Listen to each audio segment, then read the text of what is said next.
Hey everyone, मैं हूं गौरव मिश्रा और आप सभी का स्वागत करता हूं मैग्नेट ब्रेन्स के एक बिल्कुल ही नए सेशन के अंदर। और आज के सेशन में जैसा कि मैंने आपको वादा किया था भाई, लास्ट वीडियो में ही मैं आपको बोल चुका था कि भैया ये जो वीडियो होगी वो होगी आपके चैप्टर के कंप्लीट रिवीजन पे। यानी कि ये जो वीडियो मैं लेकर आया हूं आपके क्लास 11th के मैथ्स के चैप्टर नंबर 3 का कंप्लीट चैप्टर रिवीजन है। हर एक कॉन्सेप्ट जो इस चैप्टर में आता है मैं आज उसको यहां पे डिस्कस करने वाला हूं। चैप्टर नंबर 3 यानी कि ट्रिग्नोमेट्रिक फंक्शंस आपके क्लास 11th की मैथ्स का। बाकी बातें अपन थोड़ी देर बात कर लेते हैं। उससे पहले मैं आपको बता देता हूं कि अगर अभी तक आपने क्लास 11th के मैथ्स के वीडियोस मैग्नेट ब्रेन्स पे देखना स्टार्ट नहीं किए हैं तो यही सही समय है। इसी वीडियो के डिस्क्रिप्शन बॉक्स में आपको एक प्लेलिस्ट के लिंक मिलेगी क्लास 11th के मैथ्स के, आप उस पर क्लिक करिएगा, आपके सामने क्लास 11th की मैथ्स की प्लेलिस्ट खुल जाएगी। जो भी वीडियो आपने नहीं देखी है आप उसको पॉजिटिवली देख लीजिए, आपके कॉन्सेप्ट के लिए अच्छा होगा, अंडरस्टैंडिंग के लिए भी बहुत ज्यादा अच्छा होगा। क्लियर है बातें? और बाकी ये बात तो आप जानते ही हो कि मैग्नेट ब्रेन्स एक ऐसा प्लेटफॉर्म है जहाँ पे एजुकेशन कंप्लीटली फ्री आपको प्रोवाइड किया जाता है। यानी कि यहाँ पे आपको कभी भी 2 चैप्टर्स पढ़ने के बाद बाकी चैप्टर्स पढ़ने के लिए किसी भी तरीके का पेमेंट या सब्सक्रिप्शन लेने की जरूरत नहीं है। तो चलिए स्टार्ट करते हैं आज के सेशन को। और सेशन को स्टार्ट करने से पहले मैं जरा आपको आइडिया दे देता हूँ कि भाई ये सेशन किस बारे में है। तो ये जो सेशन है आपका एक तरीके से ले लो वन शॉट रिविजन है पूरे चैप्टर का। अब जो ट्रिग्नोमेट्रिक फंक्शन है, अगर आपने एक बार भी क्लास 11th के मैथ्स की प्लेलिस्ट चेक की होगी तो आपने वहां पे देखा होगा कि जो ट्रिग्नोमेट्रिक फंक्शंस नाम का चैप्टर है इस पे ना भी कुछ तो मैंने 30 से लेकर 32 वीडियोस बनाए हैं, जहां पे हर एक वीडियो की मिनिमम लेंथ 45 मिनट्स तो है। यानी कि बात ये आती है कि ये चैप्टर मैंने बहुत डिटेल में पढ़ाया है और इस चैप्टर में डिटेलिंग है भी। ऐसा नहीं है कि मैंने कोई कॉन्सेप्ट या कोई क्वेश्चन जो आ सकता है एग्जाम में जो कि आपको आना चाहिए वो छोड़ा हो, ऐसा कुछ नहीं छोड़ा।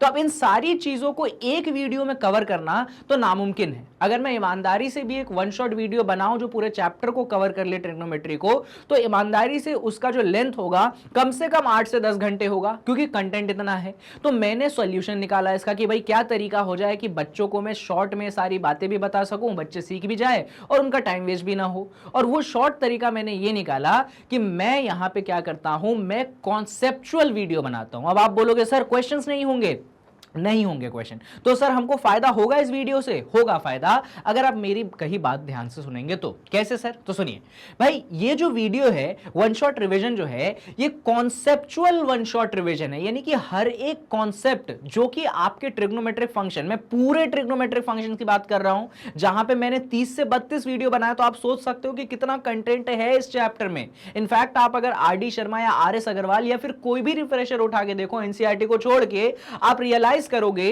कि ट्रिग्नोमेट्री एक बहुत वास्ट चैप्टर है, उसको एक वीडियो में कवर करवाना नामुमकिन है।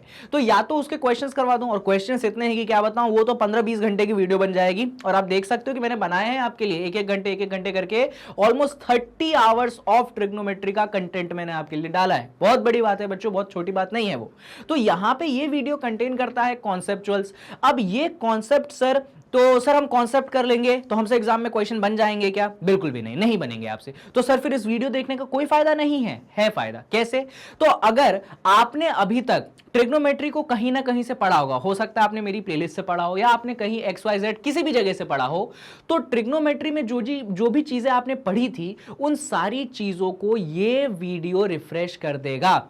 यानी कि आपके दिमाग में ये वीडियो एक तरीके से रिवीजन वीडियो ले लो, आपको पूरे चैप्टर को रिवाइज कर देगा कि यार हमने ये पढ़ा था, हमने ये फॉर्मूला पढ़ा था, हमने ये कॉन्सेप्ट पढ़ा था, हमने ऐसा पढ़ा था, हमने वैसा पढ़ा था। ठीक है, उन सारी चीजों को लेकर बना ये वीडियो। ये मत सोचना कि आज तक तुमने ट्रिग्नोमेट्री नहीं पढ़ा और आज तुम उठा के ये वीडियो देखने बैठ गए तो तुमको ट्रिग्नोमेट्री पूरी समझ में आ जाएगी। ये एक बिल्कुल ही अनरियलिस्टिक एक्सपेक्टेशन है, ये इस वीडियो से पूरी नहीं हो सकती। ये वीडियो उन्हीं बच्चों के लिए है जिन्होंने ट्रिग्नोमेट्री थोड़ा थोड़ा पहले पढ़ रखा है, हल्का फुल्का भी आइडिया है ना, फिर ये वीडियो बच्चों को हेल्प करेगी। और मान लीजिए कल आपका एग्जाम है, अब आप सोच रहे हैं कि यार हमको तो फॉर्मूला याद नहीं, हमको तो कॉन्सेप्ट याद नहीं, इतने सारे फॉर्मूले, इतने सारे कॉन्सेप्ट कहां से हम याद करें? तो आपके लिए ये वीडियो बनती है, क्योंकि फिर इसमें सारी चीजें आपके लिए मैंने जो है भर भर के हर कॉन्सेप्ट, उस कॉन्सेप्ट को कैसा एप्लीकेशन हो सकता है, कहां क्या हो सकता है, वो सब डाली है। और वीडियो में शॉर्ट रखूंगा, ज्यादा लंबा वन शॉट रिवीजन रख के कोई फायदा नहीं है भाई। भाई कॉन्सेप्ट को कितना एनलार्ज करूंगा, जितना कॉन्सेप्ट हो सकता है उतना ही एनलार्ज करूंगा। तो चलो अब ये सारी बातें मैंने कर ली, बहुत इंपॉर्टेंट बातें थी, डिस्क्लेमर था एक तरीके से वीडियो स्टार्ट करने से पहले। अब स्टार्ट करते हैं अपन वीडियो को और मैं आपको समझाता हूं कि एक एक करके अपन चीजें क्या पढ़ेंगे। तो जो सबसे पहली चीज आपने ट्रिग्नोमेट्री में बच्चों पढ़ी थी वो है डिग्री मेजर और रेडियन मेजर। याद होगा सबसे पहले चैप्टर का नाम था एंगल एंड आर्क लेंथ, और उसमें आपको बताया गया था कि एंगल क्या होते हैं, आर्क लेंथ क्या होते हैं, और आपको उसमें दो तरीके के मेजरमेंट सिस्टम के बारे में बताया गया था। एक था डिग्री मेजरमेंट सिस्टम और एक था रेडियन मेजरमेंट सिस्टम। तो डिग्री और रेडियन को समझने से पहले आपको एंगल्स के बारे में तो आइडिया होगा क्या होता है एंगल। तो देख लो भाई, अगर मैं एंगल की बात करता हूं तो एंगल में दो चीजें होती हैं। एक होता है अपने पास इनिशियल साइड, कौन सा साइड होता है, एक अपने पास होता है इनिशियल साइड और एक अपने पास यहां पे होता है टर्मिनल साइड। दूसरा क्या होता है, टर्मिनल साइड। लोग इसको एक आर्म और इसको दूसरा आर्म भी बोलते हैं। और ये इनिशियल साइड और टर्मिनल साइड के बीच में ही कौन बनता है, बीच में ही बनता है एंगल। जनरली जो इनिशियल साइड रहती है वो फिक्स रहती है और ये टर्मिनल साइड जो रहती है रोटेट करती है। इतना तो आपको आइडिया होगा। अब एंगल में दो चीजें और होती है जो मैं आपको समझा देता हूं। एक होता है पॉजिटिव एंगल और एक होता है नेगेटिव एंगल। जो पॉजिटिव एंगल होता है वो तब बनता है जब आपका जो टर्मिनल साइड है वो एंटी क्लॉकवाइज रोटेट करता है। कैसा रोटेट करता है, एंटी क्लॉकवाइज। देखिएगा जरा, अगर मैं इसको बोलूं कि ये मेरा इनिशियल साइड है, ठीक है, अब मुझे टर्मिनल साइड चाहिए, तो अगर मैं टर्मिनल साइड को ऐसा बना दूं और इसको मैं इस तरफ रोटेट करूं, इस तरफ, समझ गए आप, एंटी क्लॉकवाइज रोटेट करूं, तो जितने भी एंगल बनते हैं यहां पे वो कौन से एंगल बनते हैं, वो आपके पॉजिटिव एंगल बनते हैं। तो पॉजिटिव एंगल बनाने के लिए आपका जो टर्मिनल साइड है वो एंटी क्लॉकवाइज रोटेट करना चाहिए, यानी कि जो आपका क्लॉक होता है उसके विरुद्ध, उसके विपरीत रोटेट करना चाहिए। क्लियर है बातें, बढ़िया। अच्छा, इसी में आपको पढ़ाया गया था कि नेगेटिव एंगल भी होता है। नेगेटिव एंगल जो होता है वहां पे आपका ये तो इनिशियल साइड होता है, जो आपका टर्मिनल साइड होता है वो भैया क्लॉकवाइज रोटेट करने लगता है, मतलब कुछ इस दिशा में रोटेट करना लगता है, क्लॉक की दिशा में रोटेट करता है। जैसे क्लॉक की वो जो सुइयां होती हैं, क्लॉक में जो हैंड्स होते हैं, वैसे रोटेट करने लगता है। और एंगल जो है कुछ यहां पे ऐसा बनता है और इसको अपन कहते हैं माइनस थीटा, क्योंकि इसको नेगेटिव एंगल अपन कंसीडर करके चलते हैं। आई होप ये चीजें आपको थोड़ी बहुत याद आ गई होंगी। बहुत जरूरी है हमारे इस चैप्टर को समझने के लिए कि पॉजिटिव एंगल क्या होता है और नेगेटिव एंगल क्या होता है। अब बात ये हो चुकी है कि यार हम एंगल तो समझ गए, अब एंगल समझ गए तो उसको मेजर कैसे करें। दो तरीके हैं मेजरमेंट करने के, एक है डिग्री का मेजर और एक है रेडियन का मेजरमेंट। डिग्री मेजर तो हम बचपन से देखते आ रहे हैं, 10 डिग्री, 20 डिग्री, 30 डिग्री, 45 डिग्री, वो मेजरमेंट हम बचपन से आ रहे हैं, तो उसको भी थोड़ा सा देख लो। जैसे कि मैंने ऐसा बना दिया, ठीक है, और ऐसा बना दिया, तो इसको अपन कहते हैं कितना डिग्री, इसको अपन कहते हैं कि यार ये 90 डिग्री हो गया है ना। और इसी 90 डिग्री को 1/3 कर देंगे तो कितना होगा, 30। देखो ये 90 है, इसका करा अपन ने 1/3, 1/3 हिस्सा, तो ये एंगल कितना बन गया, ये अपने पास 30 बन गया। ऐसे ही 60, ऐसे ही 45, जितने सारे एंगल होते हैं आप बना सकते हैं, कोई उसमें दिक्कत तो होनी नहीं चाहिए। क्लियर है बातें। अच्छा, लोग पूछते हैं कि सर हमारे पास तो एक्यूट और ऑब्ट्यूज दो प्रकार के एंगल होते हैं। सही बात है, कुछ एंगल एक्यूट होते हैं और कुछ एंगल क्या होते हैं भाई, ऑब्ट्यूज होते हैं। तो सर उसके बारे में भी थोड़ा सा आइडिया हमको आप दे दीजिए। तो एक्यूट एंगल जो होते हैं वो 0 से 90 के बीच में होते हैं। देख लो इधर, अगर मैं एक्यूट एंगल की बात करूं तो एक्यूट एंगल वो एंगल होते हैं आपके, जस्ट अ सेकेंड, अगर मैं आपसे एक्यूट एंगल की बात करूं तो एक्यूट एंगल वो एंगल होते हैं जो आपके 0 से बड़े होते हैं और 90 से क्या होते हैं, छोटे होते हैं। जब एंगल 0 है वो तो फिर 0 ही है, कोई दिक्कत की बात नहीं। आपका एंगल जब थीटा बराबर 90 डिग्री हो जाता है तो कौन सा एंगल हो जाता है, तब वो आपके पास राइट एंगल हो जाता है। ये भी आपको इंफॉर्मेशन होगी, है ना। और उसके बाद क्या होता है, उसके बाद आता है आपके पास ऑब्ट्यूज एंगल। ऑब्ट्यूज एंगल जो होता है वो क्या होता है भाई, उसमें आपका थीटा जो होता है 90 से बड़ा होता है और 180 से क्या होता है, छोटा होता है। इसी तरीके से आप जब क्या हो जाते हैं, थीटा को 180 डिग्री कर देते हैं तो आपके पास स्ट्रेट एंगल हो जाता है। 180 से 360 के बीच में होता है तो रिफ्लेक्स एंगल आप बोल देते हैं। याद है वो सारी चीजें जो बचपन में अपन पढ़ते थे, तो उतना मुझे रिवाइज करने की जरूरत नहीं है, पर फिर भी मैं आपको बता देता हूं। अब देखो, तो डिग्री मेजरमेंट तो आप सभी को क्लियर होना चाहिए। देखो समस्या क्या होती है कि यार ये रेडियन मेजर क्या होता है, अपन में से ज्यादातर लोगों को आइडिया ही नहीं है, मतलब इसका बेसिक डेफिनेशन ही नहीं मालूम है। तो आपको मैं सुकून से समझाता हूं कि रेडियन मेजर एक्चुअली है क्या। तो देखिए, ये जो रेडियन मेजर है इसको सर्कुलर सिस्टम भी बोला जाता है। क्या बोला जाता है इसको, इसको सर्कुलर सिस्टम ऑफ एंगल्स भी बोला जाता है। सर्कुलर सिस्टम क्यों बोला जाता है? तो सर्कुलर सिस्टम इसको इसलिए बोला जाता है क्योंकि रेडियन मेजर जो उत्पन्न हुआ है, कह लो शुरू हुआ है, वो शुरू ही एक सर्कल से हुआ है। कैसे? तो समझिए, मान लीजिए हमारे पास ऐसा एक सर्कल है, ठीक है, हमने मान लिया हमारे पास क्या है, ये एक सर्कल है। इस सर्कल में क्या है भाई, ये जो है अपने पास सेंटर है। अभी इस सर्कल में सेंटर है और ऐसा हमने एक रेडियस बनाया और ऐसा हमने क्या बनाया, दूसरा रेडियस बनाया। ध्यान से देखिएगा, यहां पे ये भी हमारे पास सर्कल का रेडियस है, ये भी हमारे पास सर्कल का क्या है, रेडियस है। इसके बीच में क्या आएगा, एक एंगल आएगा। कोई परेशानी नहीं सर, ये एंगल जो है हम रेडियन में तो सॉरी डिग्री में तो बड़ी आसानी से मेजर कर लेंगे। वो प्रोट्रैक्टर जो होता है, डी नाम की जो चीज होती है, उसकी मदद से अपन ये एंगल मेजर कर देंगे। अरे वो होता है ना सेमी सर्कल जैसा जो आपके ज्योमेट्री बॉक्स में है, उसकी मदद से अपन ये एंगल मेजर कर लेंगे, लेकिन डिग्री में मेजर होगा।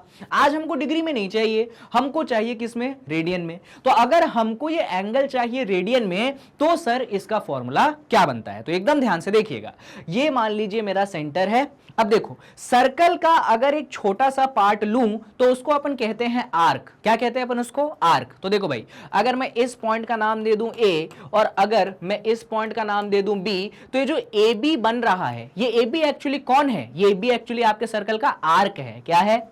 अगर मैं यहां पे लिखूं तो ये ए बी एक्चुअली क्या है, आपके सर्कल का, या आपके सर्कल का आर्क है। अब एक बात बताओ भाई, आर्क हो, लाइन टेढ़ी हो, लेंथ तो होगा लेंथ, बिल्कुल होगा। तो अगर मैं आर्क के लेंथ को स्मॉल एल से डिनोट कर दूं, आर्क के लेंथ को किससे डिनोट कर दूं, अगर मैं स्मॉल एल से डिनोट कर दूं, तो एकदम ध्यान से देखना, ये जो अंदर वाला एंगल तुम्हारा थीटा बनता है, इसका मेजरमेंट मैं किस में निकाल रहा हूं, मैं रेडियंस में निकाल रहा हूं, मैं डिग्रीज में नहीं निकाल रहा हूं। एकदम ध्यान से सुनना, ये जो अंदर एंगल बनता है, इसका रेडियन में जो मेजरमेंट होता है, उसका फॉर्मूला ये है कि आप लेंथ ऑफ आर्क को रेडियस से डिवाइड कर दीजिए। क्या करिए आप, लेंथ ऑफ आर्क को रेडियस से डिवाइड कर दीजिए, तो आपका कौन सा मेजरमेंट आ जाएगा भाई, आपका एंगल तो आएगा पर डिग्री में नहीं, रेडियन में।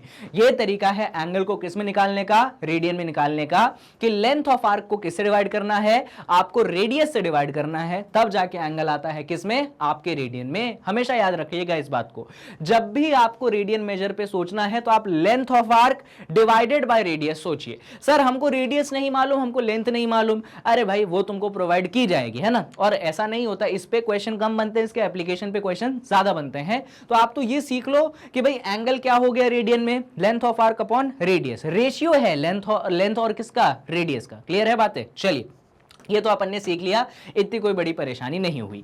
कुछ लोग बोलते हैं कि सर हमको 1 रेडियन का डेफिनेशन नहीं मालूम, ये 1 रेडियन क्या चीज है। सर जैसे हमको 1 डिग्री का डेफिनेशन मालूम है आप लोगों को 1 डिग्री का डेफिनेशन? मैं बताता हूं, देखो 1 डिग्री का डेफिनेशन ये होता है कि अगर आपके पास ये सर्कल, ये एक छोटा सा पॉइंट है, इस छोटे से पॉइंट के अबाउट जो टोटल एंगल होता है, उसको अपन बुलाते हैं कंप्लीट एंगल। क्या बुलाते हैं अपन उसको, कंप्लीट एंगल, यानी कि 360 डिग्री।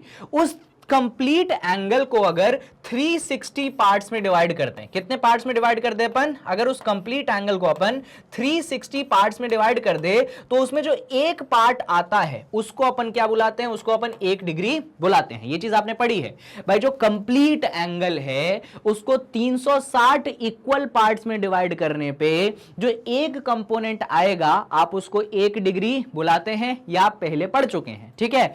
आज हमको समझना है, तो 1 डिग्री का डेफिनेशन तो सबको मालूम है, आज हमको समझना है कि एक्चुअली 1 रेडियन का डेफिनेशन क्या होता है। तो समझो जरा, अगर मैं 1 रेडियन का डेफिनेशन आपको समझाऊं तो ये डेफिनेशन समझना बहुत आसान है। अगर मैंने ऐसा ले लिया सर्कल, ये मेरा ले लिया मैंने सेंटर, ये ले लिया 1 रेडियस, ये ले लिया मैंने दूसरा रेडियस, और ये है मेरे पास लेंथ ऑफ आर्क, तो आप में से सब लोग बोलेंगे कि हाँ सर हम ये एंगल तो बना सकते हैं और रेडियन में बना सकते हैं, एंगल होगा L upon arc, length of arc upon radius. पर आज बच्चों मेरे को 1 रेडियन चाहिए, तो थीटा की जगह मैंने क्या रख दिया, मैंने 1 रख दिया।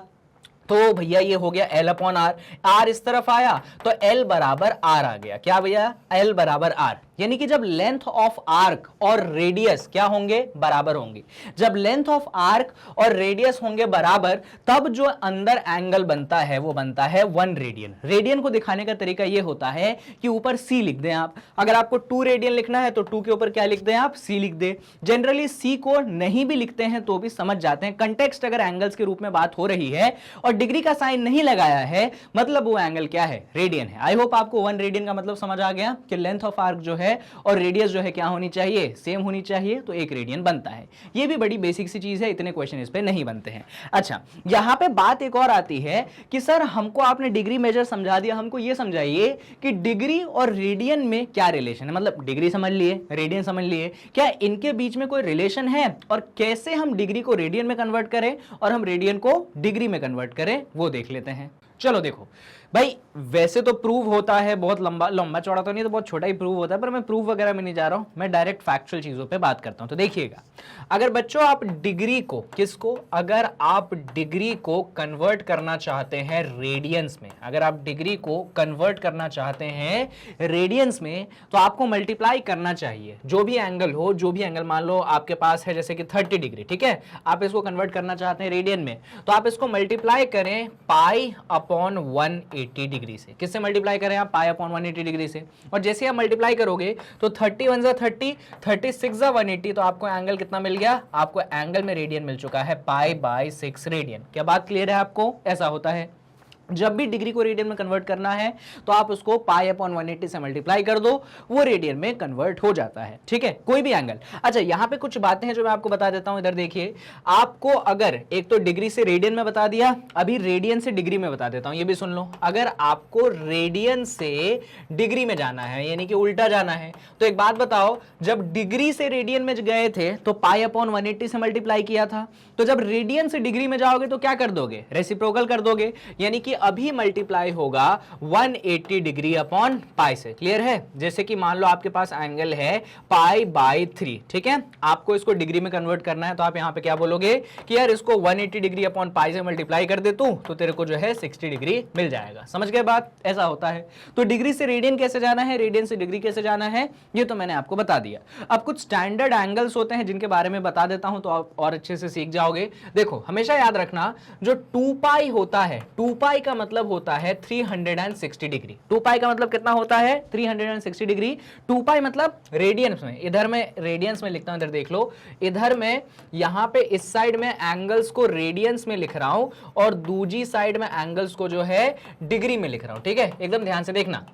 अगर मैं एंगल बोलूं 2 पाई रेडियन है, तो डिग्री में वो एक्चुअली कितना है, वो 360 है, ठीक है। और अगर मैं बोलूं रेडियन में, अब वो पाई हो गया, तो इधर देखो 2 पाई का आधा हुआ, तो इधर भी क्या होगा, आधा होगा, तो इधर कितना आ जाएगा, 180 डिग्री आ जाएगा, ठीक है। अभी मान लो पाई बाय 2 हो गया, तो पाई बाय 2 जो है 90 डिग्री होता है। ऐसे ही पाई बाय 6 होता है, तो पाई बाय 6 कैसे करोगे, ये देखो, पाई जो है कितना है, 180 है, तो पाई बाय 6 मतलब 180 अपॉन 6, तो कितना हो गया, वो 30 डिग्री हो गया। अगर पाई बाय 3 चाहिए, देखो भाई पाई कितना है, 180 है, तो पाई बाय 3 यानी कि 180 अपॉन 3 कितना हो गया, 60 डिग्री हो गया। ऐसे ही पाई बाय 4 निकाल सकते हो। अगर पाई बाय 4 निकालना है तो पाई का मतलब कितना है, 180, पाई बाय 4 यानी 180 अपॉन 4, तो कितना हो गया, यहां पे आपके पास 45 डिग्री हो गया। तो इस तरीके से ये कुछ स्टैंडर्ड एंगल्स हैं जो मुझे आपको दिखाने थे। इधर 3 पाई बाय 2 भी होता है, वो सब भी होता है, पर आई होप कि ये देखने के बाद थोड़ा बहुत आपको पुरानी यादें याद आ गई होंगी, इतना ज्यादा डिटेल में जाने की जरूरत नहीं है। तो डिग्री और रेडियन का जो कॉन्सेप्ट था, ऐसे तो और भी बहुत टाइप के क्वेश्चन बनते हैं, पर जो बेसिक कॉन्सेप्ट था वो इतना ही है कि डिग्री क्या है, रेडियन क्या है, डिग्री से रेडियन में कैसे जाएं, रेडियन से डिग्री में कैसे जाएं, और कुछ स्टैंडर्ड एंगल्स जो थे वो मुझे आपको बताने थे, मैंने बता दिए हैं। कायदे से इतना ही है। हाँ, अब अगर आपको ये बेसिक आइडिया होने के बाद भी ऐसा लग रहा है नहीं यार मेरे को तो पूरा पढ़ना है, तो फिर आपके लिए मैंने पूरी वीडियोस बनाई है हर टॉपिक पे, आप जाके जरूर देखिएगा, है ना। ये रिविजन है, यहाँ पे हम चीजों को रिवाइज कर रहे हैं, पढ़ नहीं रहे हैं एकदम डिटेल में, इन डेप्थ में, वो काम नहीं कर रहे हैं, इधर रिवाइज है। अगर कल एग्जाम है तो इस वीडियो को देखोगे तो फायदे में रहोगे, चीजें तुम्हारे दिमाग में बैठेंगी, याद होंगी। इसके बाद आता है बच्चों ट्रिग्नोमेट्रिक फंक्शन, रेडियन डिग्री खत्म। अभी अपन लेंगे कि यार ये ट्रिग्नोमेट्रिक फंक्शन क्या होता है और इसका बेसिक आइडिया क्या है। तो देखो जरा, अगर मैं ट्रिग्नोमेट्रिक फंक्शंस की बात करूं तो सबसे बेसिक फंक्शन जो आप पढ़ते हो वो होता है साइन थीटा का। सबसे बेसिक फंक्शन कौन होता है? Sine theta. अच्छा, वो ट्रायंगल के रेस्पेक्ट में भी बता देता हूं एक बार, वरना आप बोलोगे कि सर वो तो आपने बताया ही नहीं। इधर देखिए, अगर मैं इस एंगल को थीटा कंसीडर कर लूं, इसको मैं परपेंडिकुलर, देखो जो भी एंगल अपन कंसीडर करते हैं उसको कहते हैं अपन रेफरेंस एंगल। क्या कंसीडर करता है अपन उसको? Reference angle. रेफरेंस एंगल के ऑपोजिट वाला साइड क्या होता है? परपेंडिकुलर। अच्छा, ये 90 डिग्री है तो इसके ऑपोजिट वाला साइड क्या? हाइपोटेनियस। और ये नीचे वाला बचा हुआ साइड क्या? बेस है। तो सबसे बेसिक रेशियो होता है अपने पास साइन थीटा। साइन थीटा होता है अपने पास परपेंडिकुलर अपॉन हाइपोटेनियस। क्लियर है बातें? बढ़िया। साइन थीटा के बाद जो अगला रेशियो अपन पढ़ते हैं वो होता है कॉस थीटा। वो होता है क्या? Base upon hypotenuse. ठीक है, साइन थीटा कॉस थीटा। फिर अपन तीसरे नंबर पे पढ़ लेते हैं टेन थीटा। ये जो अपन टेन थीटा पढ़ते हैं बच्चों, ये होता है परपेंडिकुलर अपॉन बेस। क्या होता है ये? Perpendicular upon base. मुझे मालूम है आपको लोगों को आती हैं, पर चीजें सुन लो, क्योंकि कई बार जब यहां पे क्वेश्चन बनते हैं ना तो बच्चा सच में कंफ्यूज हो जाता है कि यार साइन क्या था, कॉस क्या था और टेन क्या था। मैं कोई शॉर्ट ट्रिक नहीं बताने वाला हूं इसको याद रखने के लिए, क्योंकि बच्चों अगर हम इतनी मामूली सी चीज दिमाग में अगर ध्यान नहीं रख पा रहे हैं तो कैसे आप उम्मीद कर रहे हो कि इतनी बड़ी जो आपकी मैथ्स की किताब है, जो इतनी सारी चीजें आप सीखने वाले हो, वो आपको ध्यान में रहेगी। तो हर चीज का शॉर्ट ट्रिक नहीं होता है, कुछ चीजें जैसी हैं आप उनको ध्यान रखने की कोशिश करिए, आपके मेमोरी के लिए ही अच्छा है। ठीक है, हो सकता है एक दो बार भूलो, पर जितना उसको तुम रिकॉल करने की कोशिश करोगे उतने ही फायदे में रहोगे, क्योंकि शॉर्ट ट्रिक भी कई बार अपन भूल जाते हैं और फिर एग्जाम में दिक्कत हो जाता है कि यार शॉर्ट ट्रिक क्या था, या उसमें इधर से उधर गड़बड़ हो गया तो फॉर्मूला बनना था कुछ और, फॉर्मूला कुछ और बन जाता है। इसलिए ये चीज पहले मैंने बता दी। साइन कॉस टैन होने के बाद अपन चौथे नंबर पे पढ़ते हैं साइन का उल्टा, जो कि होता है कोसेक थीटा। और कोसेक थीटा होता है साइन का रेसिप्रोकल। साइन था परपेंडिकुलर अपॉन हाइपोटेनियस, तो कोसेक होगा हाइपोटेनियस अपॉन परपेंडिकुलर। इसके बाद पांचवें नंबर पे पढ़ते हैं अपन सेक थीटा। जो सेक थीटा होता है वो कॉस थीटा का रेसिप्रोकल होता है। कॉस थीटा है बेस अपॉन हाइपोटेनियस, तो सेक थीटा होगा hypotenuse upon base. And finally last में छठवें नंबर का रेशियो अपन पढ़ते हैं कॉट थीटा, जो कि एक्चुअली रेसिप्रोकल किसका है? टैन थीटा का है। और कॉट थीटा होता है, जैसे कि टैन थीटा है परपेंडिकुलर अपॉन बेस, तो कॉस थीटा होगा base upon perpendicular. I hope ये चीजें आपको क्लियर है। ठीक है, चलो इसके बाद थोड़े से आइडियाज और ले लो। इतना सब पढ़ने के बाद कुछ बेसिक रिलेशंस और मालूम होने चाहिए अपने को, जैसे कि हमें यह मालूम होना चाहिए कि जो tan थीटा होता है वो होता है अपने पास sin theta upon cos theta. एक चीज तो अपने को यह मालूम होना चाहिए। इसके अलावा क्या मालूम होना चाहिए? इसके अलावा अपने को यह मालूम होना चाहिए कि cot थीटा जो होता है वो tan का रेसिप्रोकल है, यानी कि वो होगा cos theta upon sin theta, ये cot थीटा होता है। और इसके बाद जब tan थीटा और cot थीटा अपन एक बार पढ़ लेते हैं, उसके बाद क्या होता है? तो उसके बाद एक चीज ये याद रखना कि जो sin थीटा होता है वो किसका रेसिप्रोकल होता है? तो वो अपने कोसेक थीटा का रेसिप्रोकल होता है, मालूम है ना। और जो अपना वो कॉस थीटा होता है वो किसका रेसिप्रोकल होता है? वो अपने सेक थीटा का रेसिप्रोकल होता है। और ये तो आप जानते ही हैं कि जो आपका टैन थीटा होता है वो आपके कॉट थीटा का रेसिप्रोकल होता है। तो ये सब जानी पहचानी बातें हैं, इतनी कोई बड़ी बातें होनी नहीं चाहिए जब मैंने आपके सामने लिख दी। अच्छा, 10th में ट्रिग्नोमेट्रिक आइडेंटिटीज भी अपन ने पढ़ी थी, तो उसके बारे में भी सुन ही लो, जान लो, फायदे में रहोगे। और ये बहुत काम आता है ट्रिग्नोमेट्रिक आइडेंटिटी। तीन तरीके की ट्रिग्नोमेट्रिक आइडेंटिटी जो है आपने पढ़ी है। सबसे पहली ट्रिग्नोमेट्रिक आइडेंटिटी जो आप पढ़ते हैं वो ये होती है कि sign square theta plus cos square theta जो होता है वो क्या होता है? 1 होता है। पहली ट्रिग्नोमेट्रिक है। दूसरी ये होती है कि जो आपके पास साइन हो गया, कॉस हो गया, अब क्या बच गया? एक सेक और टैन के बीच में लगा दो, तो एक होता है कि sec square theta minus tan square theta करोगे तो वो भी 1 होता है। और तीसरे नंबर का ये होता है कि जब आप कोसेक स्क्वायर थीटा में से कॉट स्क्वायर थीटा को घटा देंगे तो भी आपको क्या मिलेगा? तो भी आपको 1 मिलेगा। ये तीन आइडेंटिटीज होती है जो कि आपको बचपन से पढ़ाई गई हैं। आई होप कि इन आइडेंटिटीज में कहीं पे भी आपको कंफ्यूजन जो है नहीं होना चाहिए, क्योंकि अगर इनमें कंफ्यूजन हो गया बच्चों, मतलब समझ जाओ कि बहुत बड़ी परेशानी जो है आप लोगों को हो जाएगी। ठीक है, चलिए, तो ये बेसिक आइडेंटिटीज को अपन थोड़ा सा ध्यान रख लेंगे। ठीक है, एक बार चेक कर लो। Sine square theta plus cos square theta बराबर 1, sec square theta minus tan square theta बराबर 1, एंड फाइनली जो है अपने पास वो क्या है? Cosec square theta minus cot square theta बराबर 1। ये अपने पास आइडेंटिटीज है। चलो बढ़िया।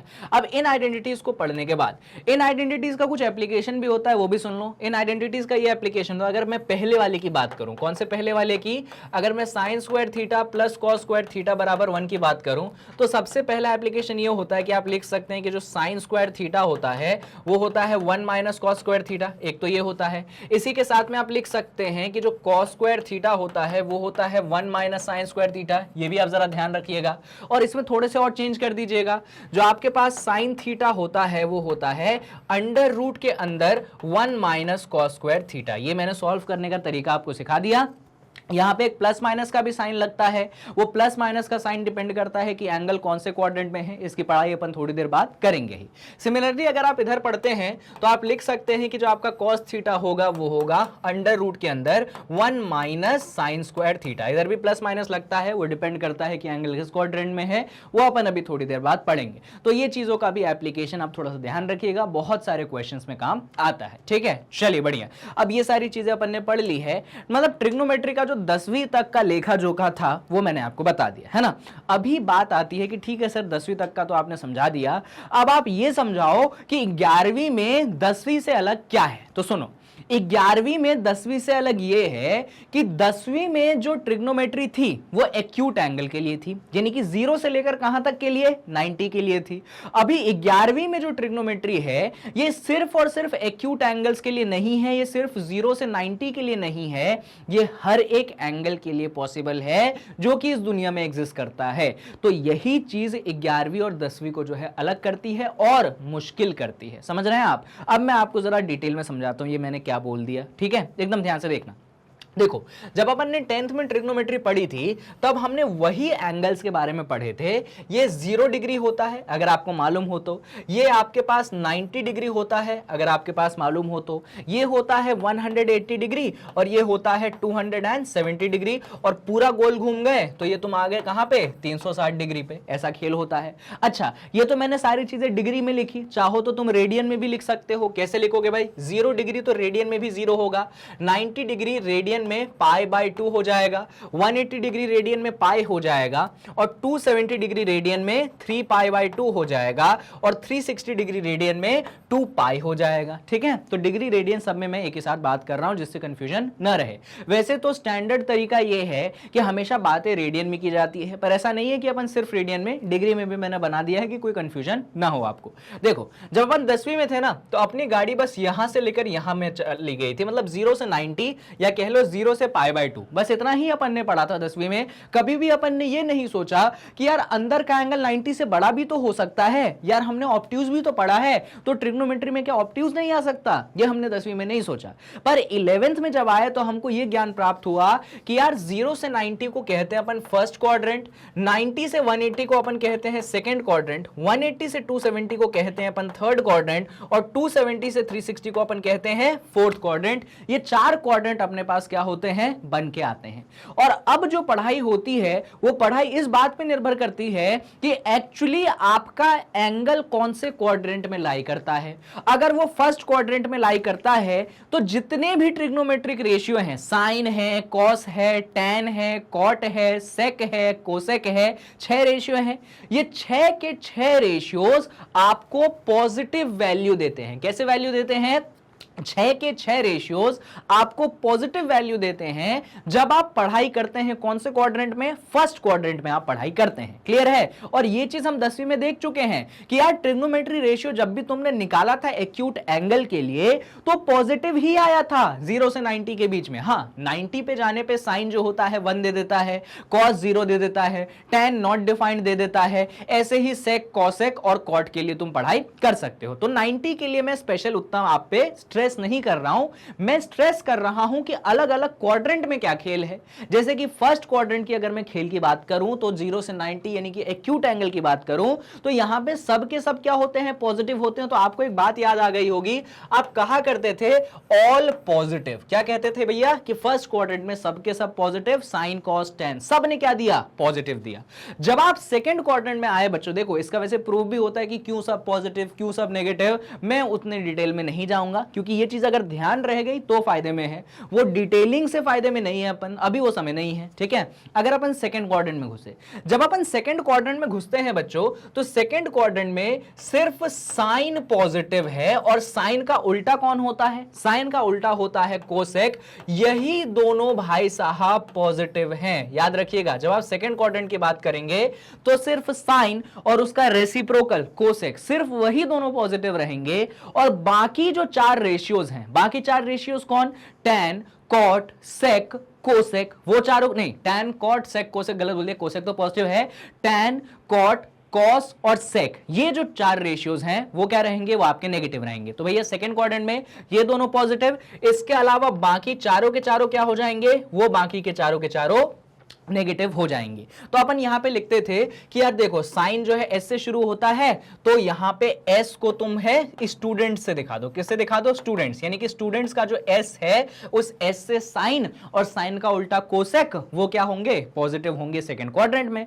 जब हम थर्ड क्वाड्रेंट में आते हैं तो थर्ड क्वाड्रेंट में कमाल की बात हो जाती है, टैन और उसका उल्टा कॉट, सिर्फ यही दोनों पॉजिटिव रहते हैं, और बाकी चारों के चारों क्या हो जाते हैं भाई साहब? नेगेटिव हो जाते हैं। और टैन किससे शुरू होता है? टी से, तो उसके लिए अपन टेक यहां पे लिख देते हैं। क्या लिख देते हैं? टेक लिख देते हैं कि भाई टी से टैन चालू होता है, टी से टेक चालू होता है, तो टैन पॉजिटिव होगा और उसका उल्टा कॉट पॉजिटिव होगा। कौन से क्वाड्रेंट में? थर्ड क्वाड्रेंट में। और फाइनली जब आप कूदते हो बच्चों फोर्थ क्वाड्रेंट में, तो एक बात बताओ, देखो यहां पे सबके सब पॉजिटिव, यहां पे अपना साइन पॉजिटिव, यहां पे अपना टैन पॉजिटिव, किसका नंबर रह गया? तो आप बोलोगे सर अपने कॉस छूट गए। तो जो फोर्थ क्वाड्रेंट में होता है ना, कॉस पॉजिटिव रहता है, और कॉस का उल्टा कौन होता है? तो कॉस का उल्टा सेक होता है। सिर्फ यही दोनों पॉजिटिव रहते हैं, बाकी के चारों रेशियो क्या होते हैं बच्चों? वो आपके नेगेटिव हो जाते हैं। क्या खेल आपको समझ में आ रहा है जो मैं समझाना चाह रहा हूं? ऐसा है।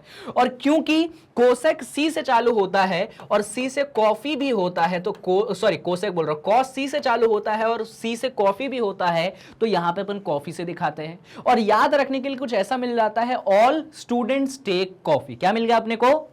All students take coffee. All मतलब सब पॉजिटिव, स्टूडेंट्स का एस से साइन और उसका उल्टा कोसेक पॉजिटिव, टेक के टी से टैन और उसका उल्टा कॉट पॉजिटिव, और कॉफी के सी से कॉस और उसका उल्टा सेक पॉजिटिव। ऐसा अपने को जो है दिमाग में बिठा लेना है। और हम कभी भी बता देंगे कि हमारा एंगल जो है, ये बच्चों एंगल की बात करो, देखो जानते हो ना, ये फर्स्ट क्वाड्रेंट के एंगल, यानी कि जब 0 से 90 या 0 से π/2 की बात मैं करूंगा तो तुम्हारे सब पॉजिटिव, जब मैं 90 से 180 या π/2 से पाई की बात करूंगा तो तुम्हारा साइन और कोसेक पॉजिटिव, बाकी चारों नेगेटिव।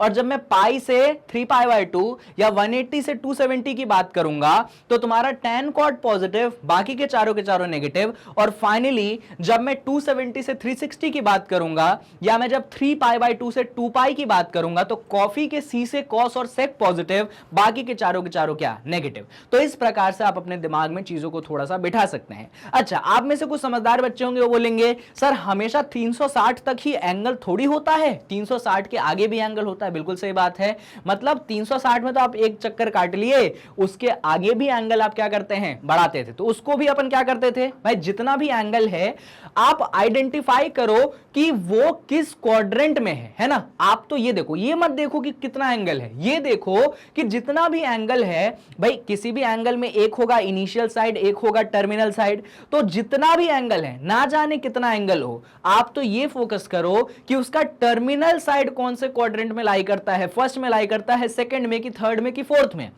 और टर्मिनल साइड के बेसिस पे आप डिसाइड कर लो कि किधर वो पॉजिटिव है, किधर वो नेगेटिव है। ऐसा भी खेल आप समझ सकते हैं, ठीक है। तो ये बहुत ही बेसिक आइडिया मैंने दिया है आपको ट्रिग्नोमेट्रिक फंक्शन के। बिल्कुल भी नहीं कह रहा हूं मैं कि ये बहुत डिटेल है, पर हाँ एक बेसलाइन है जिस पे चीजें मैंने जब आपको पढ़ाई थी वो थोड़ा सा आपको यहाँ पे रिफ्रेश हुआ होगा, अगर आपने कहीं से भी कुछ भी पढ़ा है तो। और अगर एग्जाम देने जा रहे हो फिर तो दिमाग में थोड़ा सा भी बैठ गया तो फिर तो अपन एग्जाम में फायदे में रहेंगे, ठीक है। चलो बढ़िया। तो ये बेसिक आइडिया तो सर हम सभी को क्लियर है कि कौन कहां पे पॉजिटिव कौन कहां पे नेगेटिव। बहुत बेसिक आइडिया आपने सर दिया। सर इसके बाद आप क्या पढ़ा रहे हो ये बताओ। साइन ऑफ ट्रिग्नोमेट्रिक फंक्शन, देखो साइन ऑफ ट्रिग्नोमेट्रिक फंक्शन वही बताना था, मैंने आपको बता दिया है। आई होप वो चीज आपको क्लियर है। अच्छा वो एंगल्स के बारे में बता दिया है ना कि भैया 0 से 360 तो पहला चक्कर, इधर देख लो, ये क्वाड्रेंट्स की बात करेंगे बच्चों, तो 0 से ऐसे जाएंगे तो ये 360 बना या 2 पाई बना। आप इसके ऊपर भी जा सकते हैं, ठीक है, और आपके इसके आगे भी, और आप एक दूसरा चक्कर काट लेंगे तो 360 360 720, ऐसा ही तीसरा चक्कर भी काट सकते हैं आप, ऐसा ही चौथा। जितना एंगल वो देना चाहे वो बड़ा एंगल दे सकता है।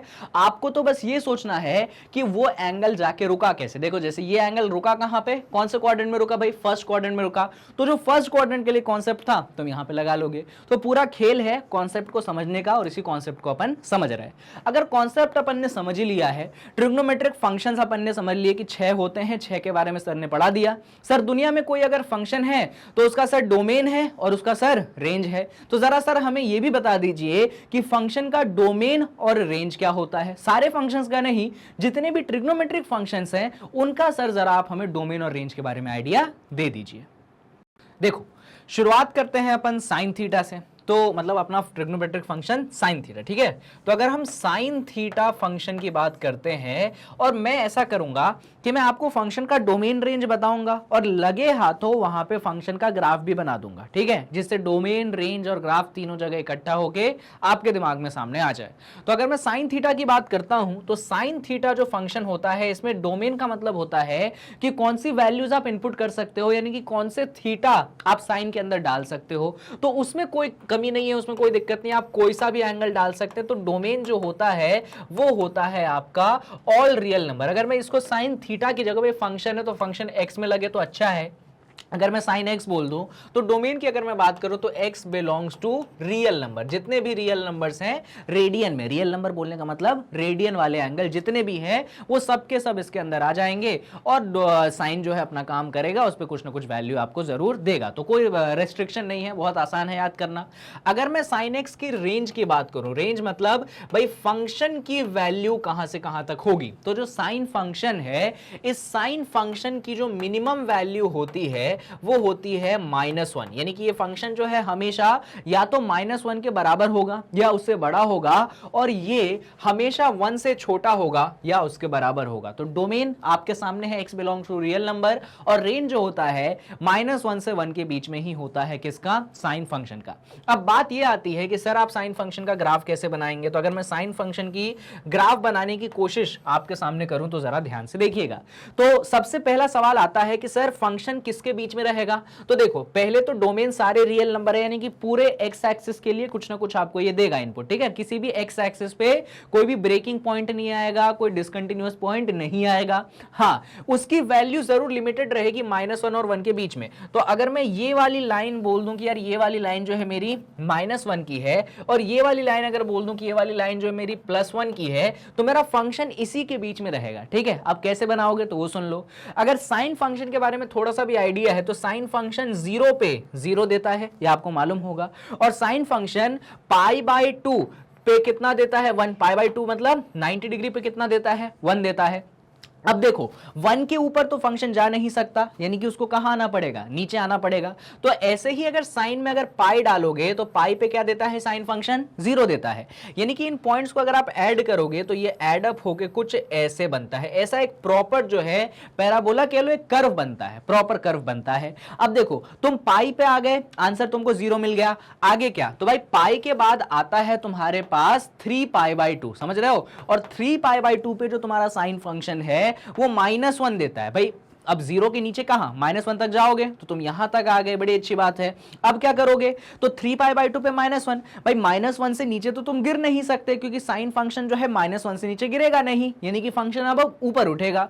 तो और 3π/2 के बाद तुम पहुंचते हो 2π, तो फंक्शन जो है कुछ इस तरीके से अपने ग्राफ को बनाता है। तो प्रॉपर जो है ये एक शेप बनता है साइन फंक्शन का। क्या ये यहां पे रुक जाएगा, क्या ये शेप आगे बढ़ेगा कि नहीं बढ़ेगा, तो ये जो शेप है बच्चों आगे भी बढ़ता है और पीछे भी आता है। है ये शेप कभी भी रुकता नहीं, ये ऐसे ऐसे चलता चला जाता है, कभी नहीं रुकने वाला। यही चीज आगे भी हमेशा चलेगी, कभी ऐसे रुकेगी नहीं। अब मेरे पास लिमिटेशन है बोर्ड में इतना ही बनाने की, पर हां आपका ग्राफ जो है कुछ इस तरीके से एक्सटेंडेड रहता है आपका साइन फंक्शन का, ठीक है। -1 और 1 के बीच में रहेगा, कहां पे 0 कहां पे 1 कहां पे -1, एक तरीके से कुछ पॉइंट्स दिखा के मैंने कोशिश की है।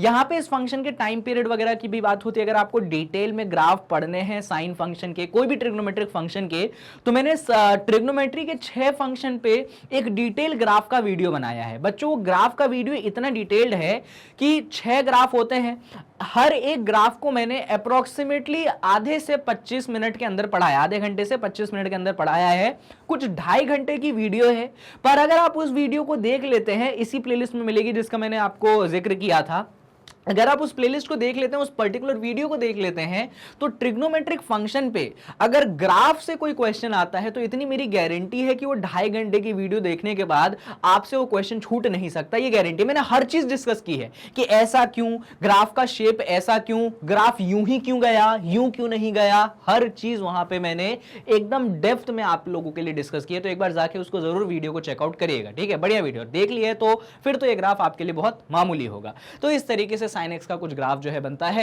डोमेन रेंज भी मैंने आपको शेयर कर दिया है, इतनी दिक्कत नहीं होनी चाहिए। रिफ्रेश कर रहा हूं आपकी मैं मेमोरी। अभी साइन का फंक्शन डिस्कशन कर लिया है, तो आ जाते हैं अपन जरा कॉस, जो आपका जो अगला फंक्शन अपन लेते हैं कॉस x लेते हैं।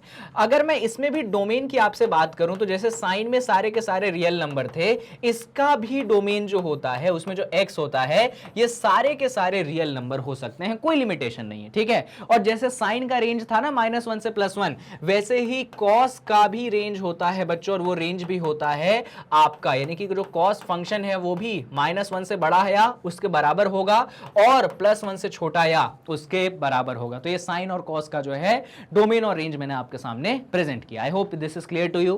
कहीं पे कोई भी कंफ्यूजन या डाउट जो है आपको नहीं होना चाहिए। सर ग्राफ बनवा दो, तो आ जाओ ग्राफ बनवा देते हैं। तो अगर आप ग्राफ बनवाएंगे तो ये आपकी y एक्सिस हो गई, या हमने x एक्सिस बना दी। हम जानते हैं कि -1 और 1 के बीच में होगा, तो ये लाइन जो है अपन ने बोल दी कि भाई -1 की है, और ये लाइन जो अपन ने बोल दी कि किसकी है, +1 की है। अब इसके बीच में हमको रहना है, तो जैसे साइन में अपन ने पॉइंट्स बनाए थे ऐसे कॉस में भी अपन पॉइंट्स बनाएंगे।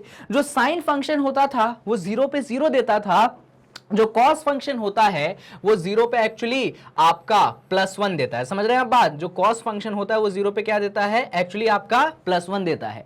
अब 0 के बाद आप पहुंचते हो कहां पे, 0 के बाद पहुंचते हो π/2 पे, तो कॉस फंक्शन π/2 पे 0 देता है। π/2 के बाद आप पहुंचते हो कहां पे, आप पहुंचते हो पाई पे, तो कॉस पाई पे दे देता है -1। अब -1 से नीचे तो तुम गिर नहीं सकते, तो तुम ऊपर उठोगे। अच्छा, एंगल के बीच में डिफरेंस π/2 का है, इसका ध्यान रखिएगा, मतलब 90 डिग्री का है। 0 90 डिग्री, 180 डिग्री, फिर कितना होगा 270, फिर कितना होगा 360। तो 90 का इंटरवल बना के ग्राफ को आसानी से बनाने की कोशिश की जा सकती है, डिस्कशन हो चुका है पहले ही।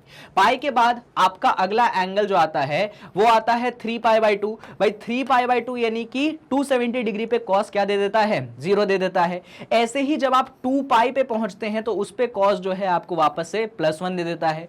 नेगेटिव साइड में भी बढ़ सकते हैं आप, इधर देखिए भाई 0 पे 1 था, तो नेगेटिव साइड में जाओगे तो यहां पे कौन सा एंगल आ जाएगा, भाई -π/2 आ जाएगा। अब 1 से तुम ऊपर बढ़ोगे नहीं, तुम वापस से कहां पे आओगे, 0 पे आओगे। अगर तुम पॉइंट्स को कुछ जोड़ते हो तो कुछ इस प्रकार से पॉइंट्स जुड़ते हैं और आपके सामने जो है कुछ इस प्रकार से शेप बनता है। ये भी एक साइकिल बनता है। साइकिल मतलब क्रेस्ट और ट्रफ, याद है जैसे वेव्स में पढ़ते थे, एक क्रेस्ट बनता है एक ट्रफ बनता है, कुछ ऐसा ही क्रेस्ट और ट्रफ जो है यहां पे भी आपके सामने बन के आता है, उभर के आता है। और इसी साइकिल को जो है आप आगे इधर भी कंटिन्यू कर सकते हैं, आप इधर भी कंटिन्यू कर सकते हैं, कहीं पे भी आपको कोई भी समस्या देखने को नहीं मिलेगी। डिटेल में पढ़ना है कि और भी क्या क्या चीजें होती हैं तो आप एक बार उस ग्राफ की वीडियो को जरूर चेकआउट करिए। बाकी ये बेसिक ग्राफ आपके स्कूल में बनाने को आ सकता है, तो मैंने कैसे बनाते हैं वो बेसिक आइडिया आपको दे दिया है। एग्जाम में जनरली इतना ही पूछते हैं कि यार डोमेन बता दो, रेंज बता दो, उसका ग्राफ कैसे बनेगा तुम वो बता दो। तो ऐसे बता दोगे तो भाई ये टीचर खुश हो जाएगा, नंबर भी तुमको पूरे दे देगा। इससे ज्यादा तो नहीं पूछना चाहिए, और अगर पूछता है तो जानते हैं कि आपको कहां पे जाना है। चलिए, तो साइन कॉस का तो हो गया, इधर तो इतना कोई टेंशन भी नहीं था। अभी टेंशन जनरेट होती है जब tan x पढ़ते हैं, tan थीटा पढ़ते हैं। इसमें डोमेन का भी इशू होगा और रेंज का भी इशू होगा। रेंज का तो नहीं, डोमेन का जरूर इशू होता है। तो अब जो अगला फंक्शन अपन पढ़ते हैं वो अपन पढ़ते हैं tan x। कौन सा फंक्शन पढ़ते हैं अपन? अगला फंक्शन पढ़ते हैं अपन tan x।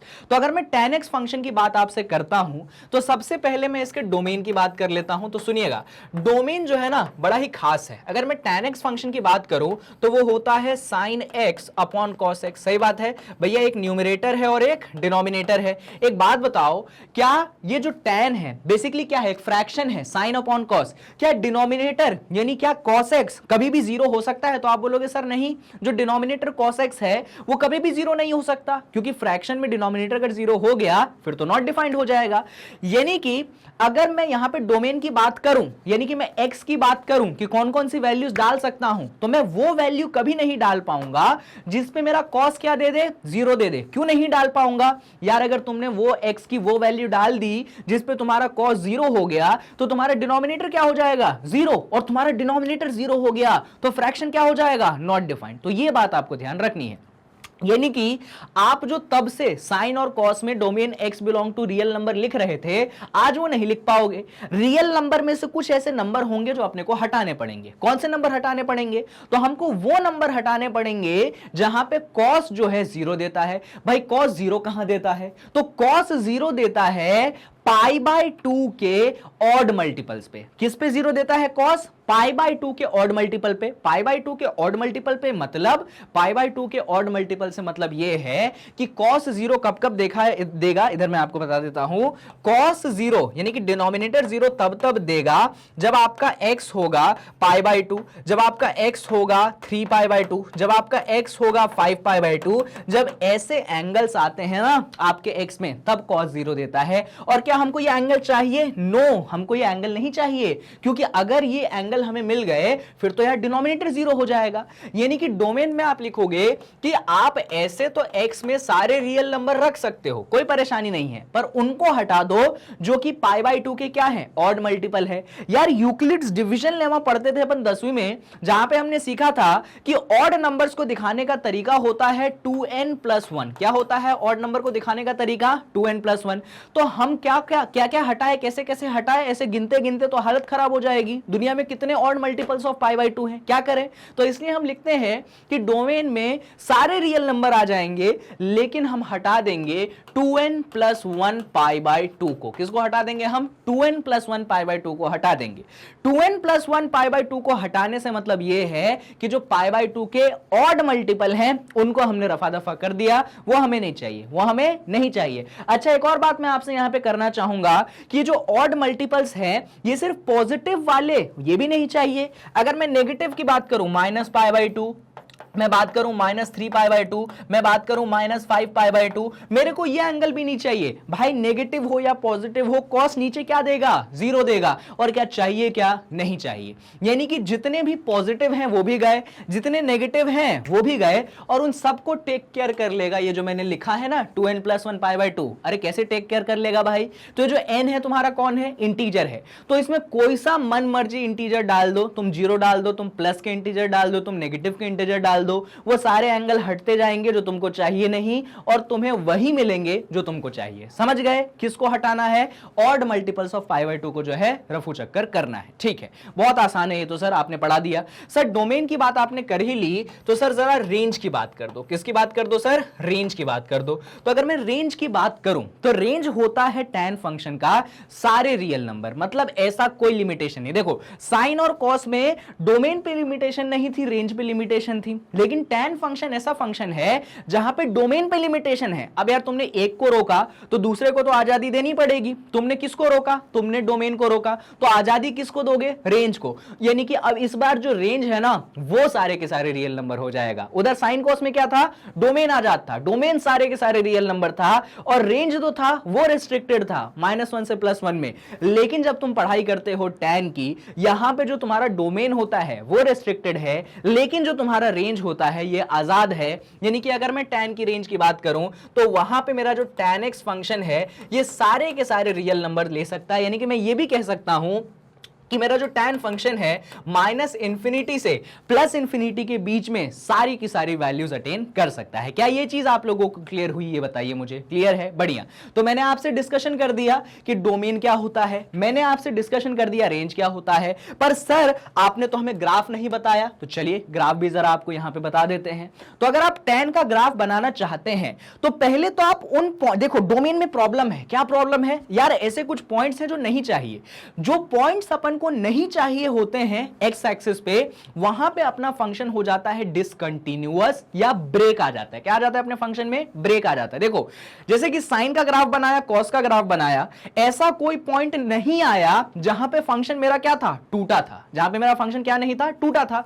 तो जब मेरा फंक्शन टूटा नहीं था तो कितना बढ़िया तरीके से मस्त ग्राफ फ्री फ्लोइंग चल रहा था। tan में प्रॉब्लम हो जाएगी। क्या प्रॉब्लम हो जाएगी यार? फंक्शन ना डिसकंटिन्यूअस हो जाएगा। क्यों डिसकंटिन्यूअस हो जाएगा? अरे सर वो बीच में ब्रेक आ गया ना, कुछ ऐसे पॉइंट्स हैं जो अपने को नहीं चाहिए। तो सर कौन कौन से ऐसे पॉइंट्स हैं जो नहीं चाहिए? तो सर ने सिखाया था कि ऑड मल्टीपल्स ऑफ π/2 नहीं चाहिए, यानी कि कौन कौन से नहीं चाहिए?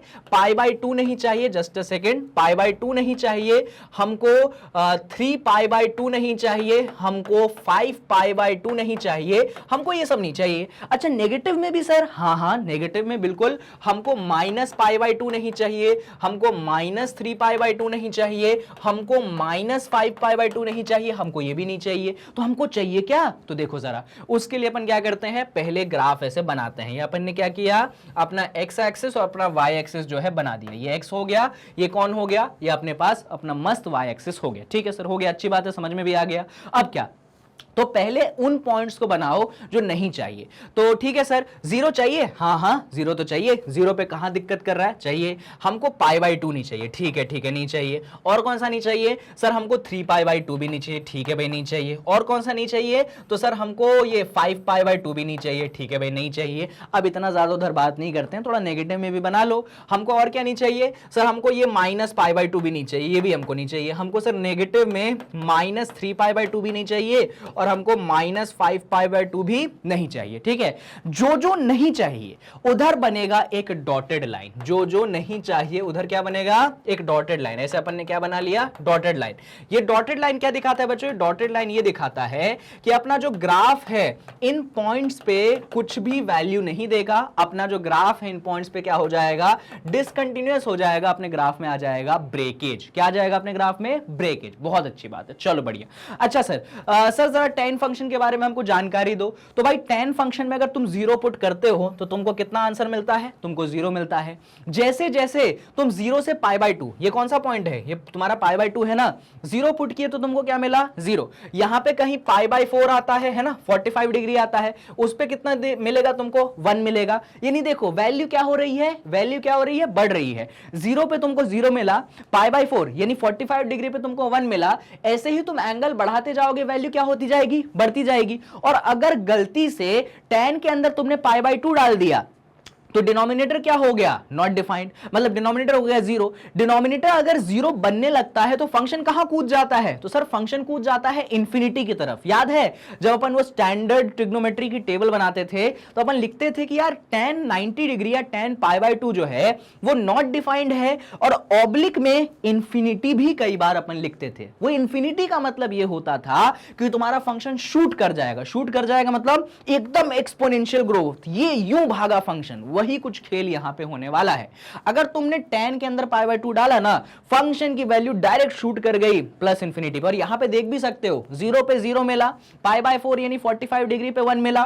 तुम एंगल और बढ़ाए तो फंक्शन ऐसे बढ़ता गया बढ़ता गया बढ़ता गया बढ़ता गया बढ़ता गया, और जैसे ही π/2 के करीब वाले एंगल डले फंक्शन एकदम छप्पड़ फाड़ गया, यानी कि इंफिनिटी पे पहुंच गया, प्लस इंफिनिटी पे पहुंच गया। तो फंक्शन का जो ग्राफ है कुछ इस प्रकार से ऐसा जाता है। अब मेरी मजबूरी है कि मेरे पास बोर्ड बहुत बड़ा नहीं है और मेरी राइटिंग बहुत बड़ी है, तो मेरे साथ ये दिक्कतें हो जाती हैं। पर आप देख पा रहे होंगे, अगर मैं इसको थोड़ा π/2 को हटाता हूं, जरूरत नहीं है मेरे को इसको, तो ये कुछ इस प्रकार से होता है। ये ग्राफ जो है ऐसा चलता जाता है। आप में से कई बच्चे बोलते हैं सर ये जो जा रहा है, ये देखो, ये ग्राफ वाली लाइन जा रही है और ये अपनी डॉटेड वाली लाइन, एकदम ध्यान से देखना, पूरा खेल इमेजिनेशन का है। इधर देखो भाई, ये जो ग्राफ वाली लाइन चढ़ रही है और ये जो डॉटेड वाली लाइन जा रही है, सर क्या ये कभी मिल जाएगी, ऐसे जाके टकरा जाएगी क्या? ना ना ना ना, ये टकराएगी नहीं। क्यों नहीं टकराएगी सर? अरे भैया इसलिए नहीं टकराएगी क्योंकि π/2 पे तुम्हारा tan फंक्शन डिफाइंड था। तुम बोलोगे नहीं सर, π/2 तो हमारे डोमेन में ही नहीं था। तो मेरे भाई, अगर ये इससे जाके यूं टकरा गई, इसको टच कर गई, तब तो π/2 पे फंक्शन क्या हो जाएगा? डिफाइन हो जाएगा। और क्या हमको फंक्शन π/2 पे डिफाइन करना है? तो तुम बोलोगे ना ना ना, हमको डिफाइन नहीं करना। इसीलिए ये जो लाइन चढ़ रही है, चढ़ रही है, चढ़ रही है, चढ़ रही है, ये चढ़ती चली जाएगी। इनके बीच में दूरी कम होगी, एकदम ध्यान से देखना।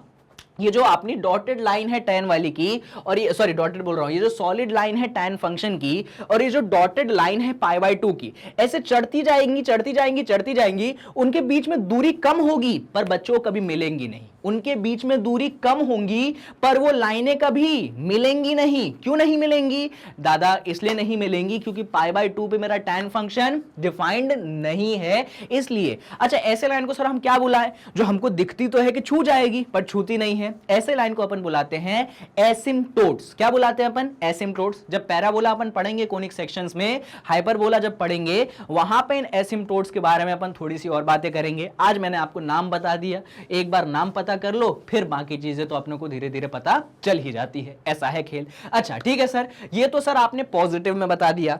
सर नेगेटिव में क्या खेल है ये बताओ मेरे दोस्त। जैसा पॉजिटिव में उसका जस्ट उल्टा नेगेटिव में। गलत बोल रहा हूं क्या? अच्छा एक बात बताओ, जैसा tan में पॉजिटिव में उसका उल्टा नेगेटिव में। यानी कि नेगेटिव में तुम क्या करोगे? यूं आओगे, यूं आओगे, यूं आओगे और ऐसे चलते चले जाओगे। कभी रुकना नहीं है, कभी रुकना नहीं है। ये ऐसा आता जाएगा, ऐसा आता जाएगा, तुम भी ऐसा जाता जाएगा, जाता जाएगा, कभी रुकना नहीं है। ये tan का जो है एक ग्राफ बना। सर इस ग्राफ में ये हमें कैसे पता चला कि इसका जो रेंज है -∞ से +∞ हो गया? मेरे दोस्त, जब तुम नीचे जाओगे जाओगे जाओगे जाओगे जाओगे जाओगे जाओगे, कभी रुकोगे नहीं। यानी कि तुमने शुरुआत कहां से की? -∞ तुमको नहीं मालूम कि कहां से की, और ऊपर जाते गए जाते गए जाते गए जाते गए जाते गए जाते गए, कहां पे खत्म किया? सर तो हमको कहां मालूम कहां पे खत्म किया? यानी कि फाइनल वैल्यू +∞ हो गई।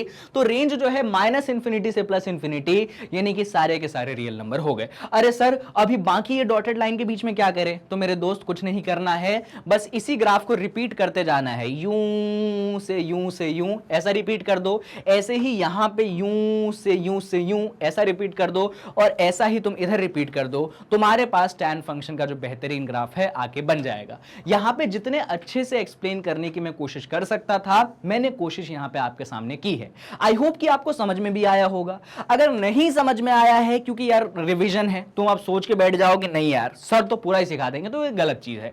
फिर भी वो 2.5 घंटे वाली वीडियो तुम उसको 1.5x पे देख लो, तुम उसको 2x पे देख लो, चलो जाओ देख लो, कोई दिक्कत की बात नहीं है। पर तुम देखो, कारण ये है, अगर वो वीडियो तुमने देख लेना, ईमानदारी से बता रहा हूं, बहुत तगड़ा ग्राफ पढ़ा है मैंने मामूली से मामूली और बड़ी से बड़ी बात, हर एक चीज वहां पे डिस्कशन की है। वैसे तो यहां पे भी मैंने सारी चीजें डिस्कशन कर ही ली। चलिए भाई, तो साइन बता दिया, कॉस बता दिया, tan बता दिया। अब जरा मैं आपको पढ़ा देता हूं, साइन कॉस tan हो गया। आप कौन बचा यार? चौथा कौन सा था? भूल गया मैं, कौन सा था? अरे सेक और कोसेक। सेक और कोसेक लास्ट में पढ़ेंगे। tan से लगे हाथों कौन पढ़ लेते हैं अपन? कॉट का ग्राफ जो है उसके बारे में थोड़ी सी पढ़ाई अपन कर लेते हैं। तो देखो, कॉट के बारे में पढ़ना है तो पढ़ लेते हैं भाई। क्या है हमें पढ़ना है? कॉट x के बारे में, राइट? ये हमें पढ़ना है। तो डोमेन वगैरह के बारे में बात करेंगे। तो जैसे tan में अपन ने डोमेन की बात करी थी ना कि डिनोमिनेटर 0 हो रहा था, वैसे इधर बात करेंगे। यार कॉट क्या होता है? तो कॉट होता है cos x upon sin x। यही होता है ना कॉट? क्या होता है? cos x upon sin x। तो कॉट कहां पे गड़बड़ करेगा भाई? कॉट वहां पे गड़बड़ करेगा जहां पे ये डिनोमिनेटर sin x क्या बनेगा? 0 बनेगा। कॉट वहां पे गड़बड़ करेगा जहां पे डिनोमिनेटर sin x क्या बनेगा? 0 बनेगा। अब sin x 0 कब बनता है?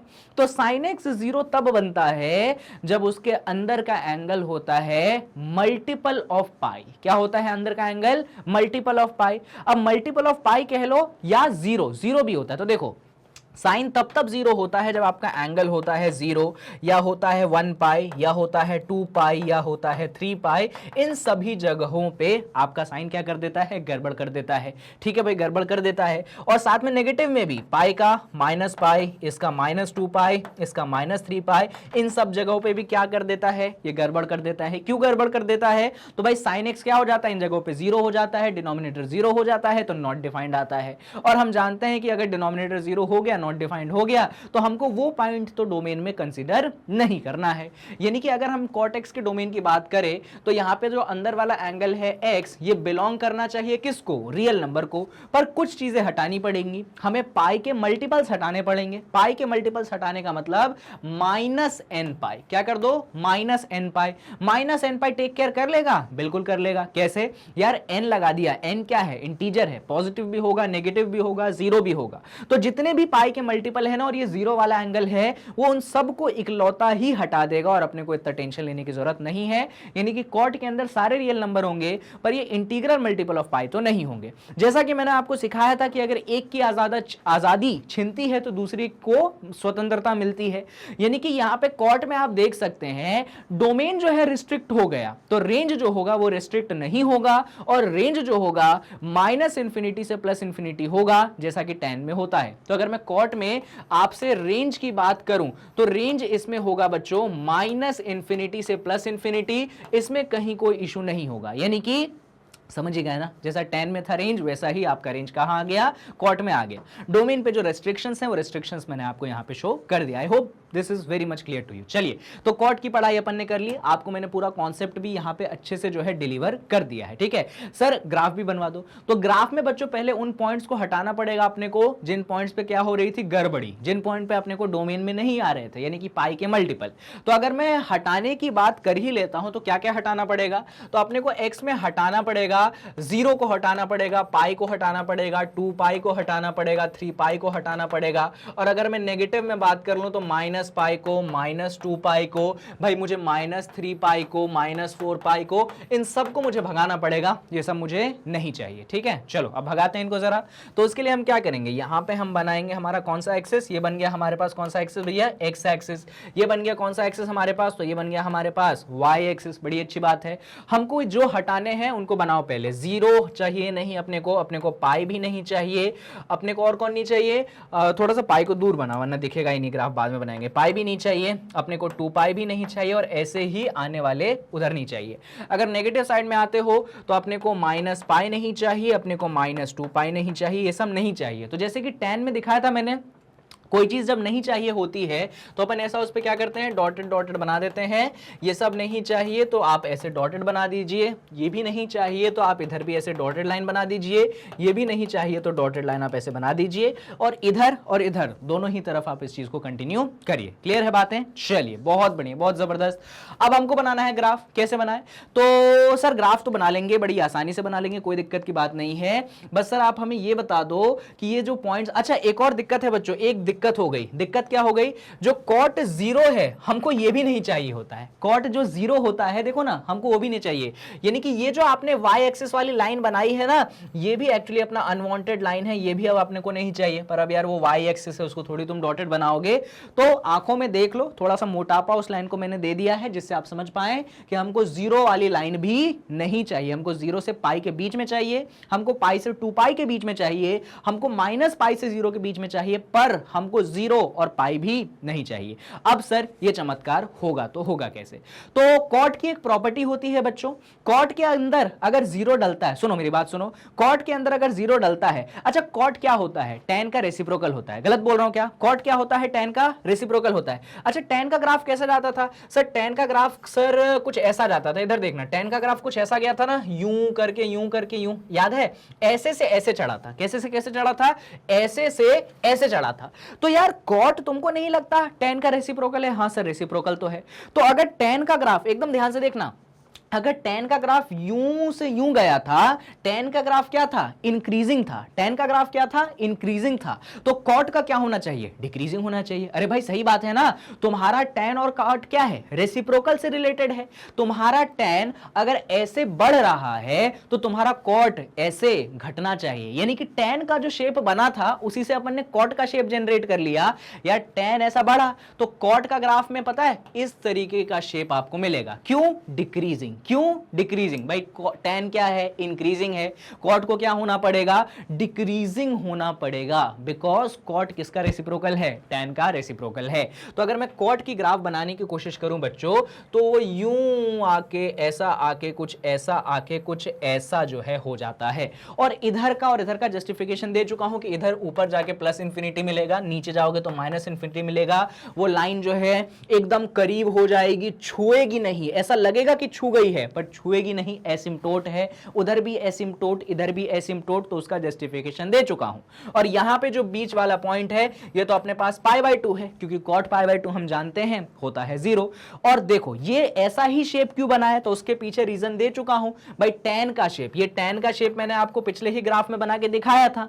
tan इंक्रीजिंग होता है तो cot को क्या होना पड़ेगा, डिक्रीजिंग होना पड़ेगा, तो मैंने उसको डिक्रीज करवा दिया है। तो यही चीज जो है आपके सामने मैंने ऐसे जस्टिफाई करके बनाया और पूरी तरीके से दिखाया है। होप क्लियर है।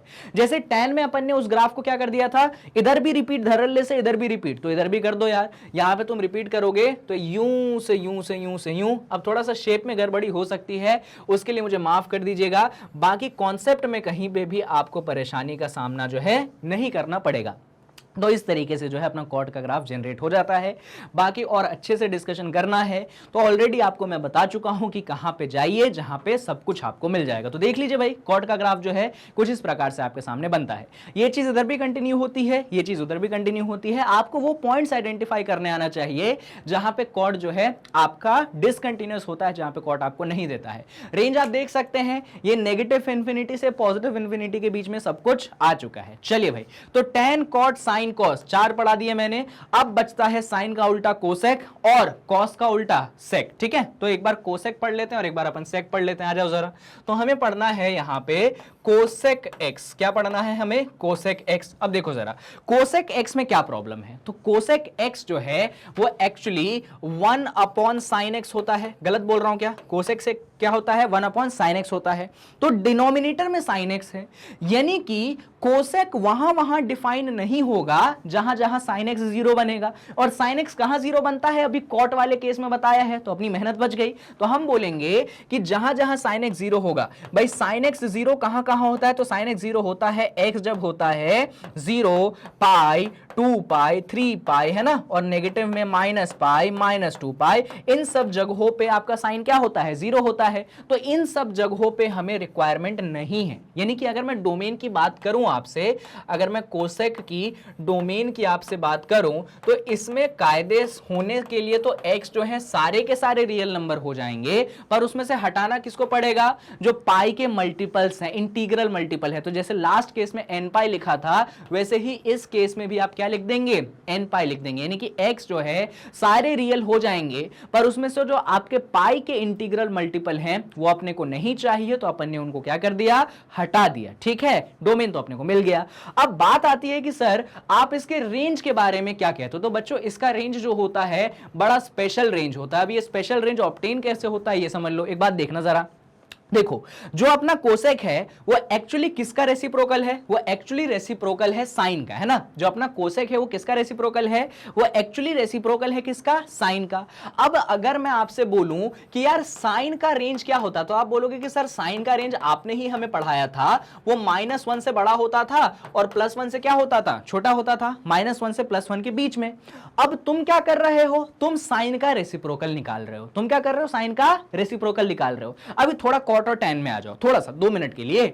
जैसे टैन इंक्रीजिंग था तो जो कॉट फंक्शन बनाया उसका ग्राफ कैसा, डिक्रीजिंग आया। यानी कि रेसिप्रोकल लेने पे वो चीजें मिलती हैं जो पिछले केस में नहीं मिली थी। भाई टैन में क्या बढ़ता चले जा रहे थे, अपन बढ़ते चले जा रहे थे, तो कॉट में क्या मिले, अपन घटते चले गए, घटते चले गए, घटते चले गए। साइन और कोसेक में भी कुछ ऐसा खेल है, साइन और कोसेक में भी कुछ ऐसा खेल है। जो तुम्हारा साइन फंक्शन है वो -1 से +1 के बीच में झूलता है। है, तो तुम्हारा जो कोसेक है ये इसके बीच में नहीं झूलेगा। जी बिल्कुल सही सुना आपने भाई, साइन जो है -1 से 1 के बीच में है, तो तुम्हारा जो कोसेक है ये -1 और 1 के बीच में नहीं होगा। अरे सर -1 और 1 के बीच में नहीं होगा तो क्या? तो देखो साइन -1 से बड़ा था तो कोसेक क्या होगा? -1 से छोटा। साइन 1 से छोटा था तो कोसेक क्या होगा? 1 से बड़ा। ये कॉन्सेप्ट यहां पे जो है चलता है, आप इसको ध्यान रख सकते हैं। तो अगर मैं इसके रेंज की बात करूं तो बहुत अच्छे से बात करूंगा यार। साइन -1 से बड़ा था तो कोसेक को क्या करना है? -1 से छोटा, यानी कि मैं लिखूंगा -∞ से -1 क्लोज्ड, मतलब -1 तो इंक्लूड हो सकता है, उसमें कोई इशू नहीं है। और साइन जो था 1 से छोटा था, अभी क्या करना है? 1 से बड़ा, तो मैं यहां पे यूनियन लिखूंगा 1 से लेकर इंफिनिटी। इस तरीके से जो है आपके कोसेक का रेंज आपके सामने बनता है, -∞ से -1 यूनियन 1 से लेकर कहां तक? इंफिनिटी तक का रेंज बनता है। ये कमाल का है। देखिए ना भाई, जो आपका साइन है -1 से 1 के बीच में था, तो जो कोसेक है उसको छोड़ के बाकी सब आ चुका है। -1 से 1 को छोड़ के बाकी सब आ चुका है। -∞ से -1 यूनियन 1 से इंफिनिटी, ये बनता है अपने कोसेक का डोमेन और ये बनता है अपने कोसेक का रेंज। बहुत आसान था। अभी प्रॉब्लम सबसे बड़ी जाती है कि अपन इसका ग्राफ कैसे बनाएं। इसमें सबसे बड़ी समस्या अपने को झेलनी पड़ती है। तो पहले तो ग्राफ बनाने के लिए अपन ध्यान रखेंगे कि किस किस को रिमूव करना है। तो ये पाई के इंटीग्रल मल्टीपल को रिमूव करना है और रेंज जो है अपने पास ये है। ये दो बातें अपन ध्यान रख के चलेंगे। चलो दिमाग में ध्यान रखते हैं। तो हम दिमाग में ध्यान रख लेंगे दो बातें कि किस किस को हटाना है और किस किस की जगह अपने को रेंज का है। तो सबसे पहले किस किस को हटाना है उसकी बातें कर लूं। हटाना था अपने को पाई के मल्टीपल्स का, इनफैक्ट जीरो को भी हटाना था। तो यार जीरो को तो मैं नहीं हटा सकता क्योंकि ये वाली लाइन है, पर हां अपन दिमाग में रख सकते हैं कि हां यार इस वाली लाइन पे भी अपने को कोई काम नहीं करना है, ठीक है। और अगर अपन बाकियों को हटाए तो पाई को हटाना पड़ेगा, अपने को 2 पाई को हटाना पड़ेगा, अपने को 3 पाई को भी हटाना पड़ेगा। ये सब इंटीग्रल मल्टीपल ऑफ पाई है, अपने को नहीं चाहिए। अगर इधर आएंगे तो अपने को माइनस पाई को हटाना पड़ेगा, -2 पाई को हटाना पड़ेगा, -3 पाई को हटाना पड़ेगा, ये भी नहीं चाहिए। अब हटाया है तो उन पे क्या बनाना पड़ेगा? ऐसे डॉटेड लाइंस बनाना पड़ेगा। हर जगह जो है ऐसे आप डॉटेड लाइंस जो है इस तरीके से क्रिएट कर देंगे तो भाई बहुत सहूलियत हो जाएगी। आप इस तरफ भी आके जो है डॉटेड लाइंस को क्या करिए? क्रिएट कर दीजिए। यहां पे भी क्या करिए? क्रिएट कर दीजिए। यहां पे भी क्या कर दीजिए? आप क्रिएट कर दीजिए। ऐसा आपने डॉटेड लाइंस क्रिएट कर दिया कि ये नहीं चाहिए। साथ में ये वाली लाइन भी नहीं चाहिए, पर मजबूरी है यार, वाई एक्सिस से उसको डॉटेड कैसे बनाओगे? तो उसको अपन ऐसे बोल्ड में ही रहने देंगे और दिमाग में ध्यान रखेंगे कि नहीं चाहिए, ठीक है। हट गया। अपने को रेंज वाली बात भी ध्यान रखनी है कि यार अपना जो कोसेक है या तो -1 से एकदम नीचे या तो +1 से एकदम ऊपर। साइन का जस्ट उल्टा है ये। देखो भाई भाई क्या होते हैं? उल्टे होते हैं। साइन और कोसेक क्या है? एक तरीके से भाई तो हैं, एक दूसरे के क्या है? रेसिप्रोकल है। अगर तुम बहुत शांत हो तुम्हारा भाई डेफिनेटली थप्पड़ लगाने वाला होगा, खाई गए होगे तुम। तो ऐसा ही खेल साइन कोसेक का है। अगर साइन -1 से 1 के बीच में रह गया तो कोसेक जो है या तो 1 को ऊपर या तो -1 के नीचे, या तो बहुत ही अच्छा या तो एकदम ही गिरा हुआ। साइन जैसा नहीं कि थोड़ा सा नेगेटिव भी हो लूं, थोड़ा सा पॉजिटिव भी हो लूं। चलो बढ़िया। तो उसको भी दिखाना पड़ेगा लाइन से। तो ये लाइन जो है थोड़ी ज्यादा ही ऊपर बन गई, नीचे बनाते हैं। ये लाइन जो है, ये लाइन एक्चुअली आपकी -1 वाली लाइन है। कौन सी वाली लाइन है? सॉरी, अरे यार सर कैसी बातें कर रहे हो, ऊपर ले रहे हो। +1 वाली लाइन है, ठीक है। और अगर मैं नीचे बना दूं आप लोगों के लिए तो ये लाइन जो मैंने यहां पे बनाई ना बच्चों, ये एक्चुअली कौन सी लाइन है? -1 वाली लाइन है। +1 के ऊपर रहना है या -1 के नीचे रहना है? साइन से जस्ट उल्टा। साइन में क्या थे अपन? इनके बीच में थे। अब इधर या तो इसके ऊपर या तो इसके नीचे। हाँ सर ठीक है। अब सर ये बताओ कि ग्राफ बनाओगे कैसे? सबसे बड़ा चैलेंज तो सर यहां पे ये है कि ग्राफ बनाओगे कैसे। तो कोसेक की एक बहुत दमदार प्रॉपर्टी होती है कि बच्चों एकदम ध्यान से सुनना, बातें आपको समझ में आएंगी। देखो भैया, साइन π/2 क्या देता है? +1 देता है। तो कोसेक π/2 भी क्या देगा? +1। अरे यार क्या? कैसे सर कैसे? अरे यार साइन π/2 1 देता है तो 1 का रेसिप्रोकल ही तो होगा 1, आंसर सेम मिलेगा। अरे साइन π/2 क्या दिया? 1 दिया। तो कोसेक π/2 क्या देगा? 1 का रेसिप्रोकल 1 ही देगा ना। चेंज होगी क्या वैल्यू? नहीं होगी। तो वो जो ग्राफ है ना बच्चों, कुछ ऐसा आता है, ऐसा आता है और π/2 पे इसको चूमता हुआ यूं ऊपर चला जाता है। इस तरीके से बनता है इसका ग्राफ। देखो जरा, π/2 पे उसने कितना दिया? 1 दिया। और बाकी हर केस के लिए क्या है? ऊपर है। तो यहां पे जो बच्चों एसिम्पटोट वाला खेल है वो इधर भी है और वो इधर भी। एकदम ध्यान से देख सकते हैं आप, ये जो ग्राफ है ना, ऐसा इधर भी है और ऐसा इधर भी है। कभी भी इन डॉटेड लाइंस को वो, लो गलती कर दी मैंने, छुआ दिया। इन डॉटेड लाइंस को कभी वो छुएगा नहीं। अपने को लगेगा कि यार एकदम करीब हो गए, अब तो छू ही जाएंगे, पर नहीं छुएंगे। बिकॉज इस लाइन 0 पे भी नॉट डिफाइंड है और पाई पे भी क्या है? नॉट डिफाइंड है। ऐसा अपन ने ग्राफ बना दिया, ठीक है सर। आंसर। अब बाकी के लिए क्या करें, ऑल्टरनेट सुना है। अभी देखो 0 से पाई में तुम्हारा ग्राफ क्या दिया, पॉजिटिव दिया, तो पाई से 2 पाई में तुम्हारा ग्राफ क्या देगा, पाई से 2 पाई में तुम्हारा ग्राफ जो है ऐसे नेगेटिव वाले चाल चलन अपनी रखेगा। ठीक है, समझ रहे हैं बात, ऐसा नेगेटिव देगा। अच्छा, तो 2 पाई से 3 पाई में क्या देगा, अरे ऑल्टरनेट कर दो ना, पॉजिटिव नेगेटिव। अब कहां चढ़ जाओगे, अब तुम ऐसे ऊपर से आके यूं छू के ऐसे ऊपर चला जाओगे, वापस से पॉजिटिव। यही चीज आप इस तरफ भी कंटिन्यू कर दो, यही चीज आप इस तरफ भी कंटिन्यू कर दो, आपके सामने किसका ग्राफ बन गया, आपके सामने कोसेक का ग्राफ जो है बन के आ चुका है। तो कोसेक का ग्राफ जो है कुछ इस प्रकार से ही बनता है। आप इस चीज को इधर भी कंटिन्यू कर सकते हैं, अगर चाहे तो आप इसको ऐसे दिखा सकते हैं कि भैया पॉजिटिव के इधर नेगेटिव, और फिर जो है आप इधर दिखा सकते हैं कि यार इधर वापस से क्या देगा, अपने पास पॉजिटिव ग्राफ देगा। तो ये होता है अपने पास किसका ग्राफ, कोसेक का ग्राफ होता है। ऑल्टरनेट का खेल है, इतना रटना वटना नहीं, ऑल्टरनेट का खेल है। अच्छा, कोसेक की खास बात देखो, इधर भी उसने प्लस इंफिनिटी दिया है ना, इधर भी उसने क्या दिया, प्लस इंफिनिटी दिया। तो इधर उसने 1 से लेकर प्लस इंफिनिटी तक का खेल खेल दिया। और अगर इधर नेगेटिव लोब पे आओगे तो इधर नेगेटिव इंफिनिटी, इधर नेगेटिव इंफिनिटी और इधर -1, तो इधर उसने माइनस इंफिनिटी से -1 का खेल खेल लिया। मतलब इधर से माइनस इंफिनिटी से -1 वाली वैल्यूज और ऊपर से 1 से लेकर प्लस इंफिनिटी वाली वैल्यूज, सारी ही वैल्यूज कोसेक ने क्या कर ली, बहुत ही शानदार तरीके से जो है अटेन कर ली है। आई होप कहीं पे भी कोई भी कंफ्यूजन जो है आपको नहीं है। क्लियर है बातें, चलिए बढ़िया। तो यहां पे कोसेक का डिस्कशन होता है खत्म। अभी एक और बच चुका है, कौन सा बच चुका है, वो बच चुका है सेक। तो सेक के लिए थोड़ा सा अपन देख लेते हैं, सेक के लिए अपन फटाफट बातें करते हैं, क्या होती हैं सेक की बातें।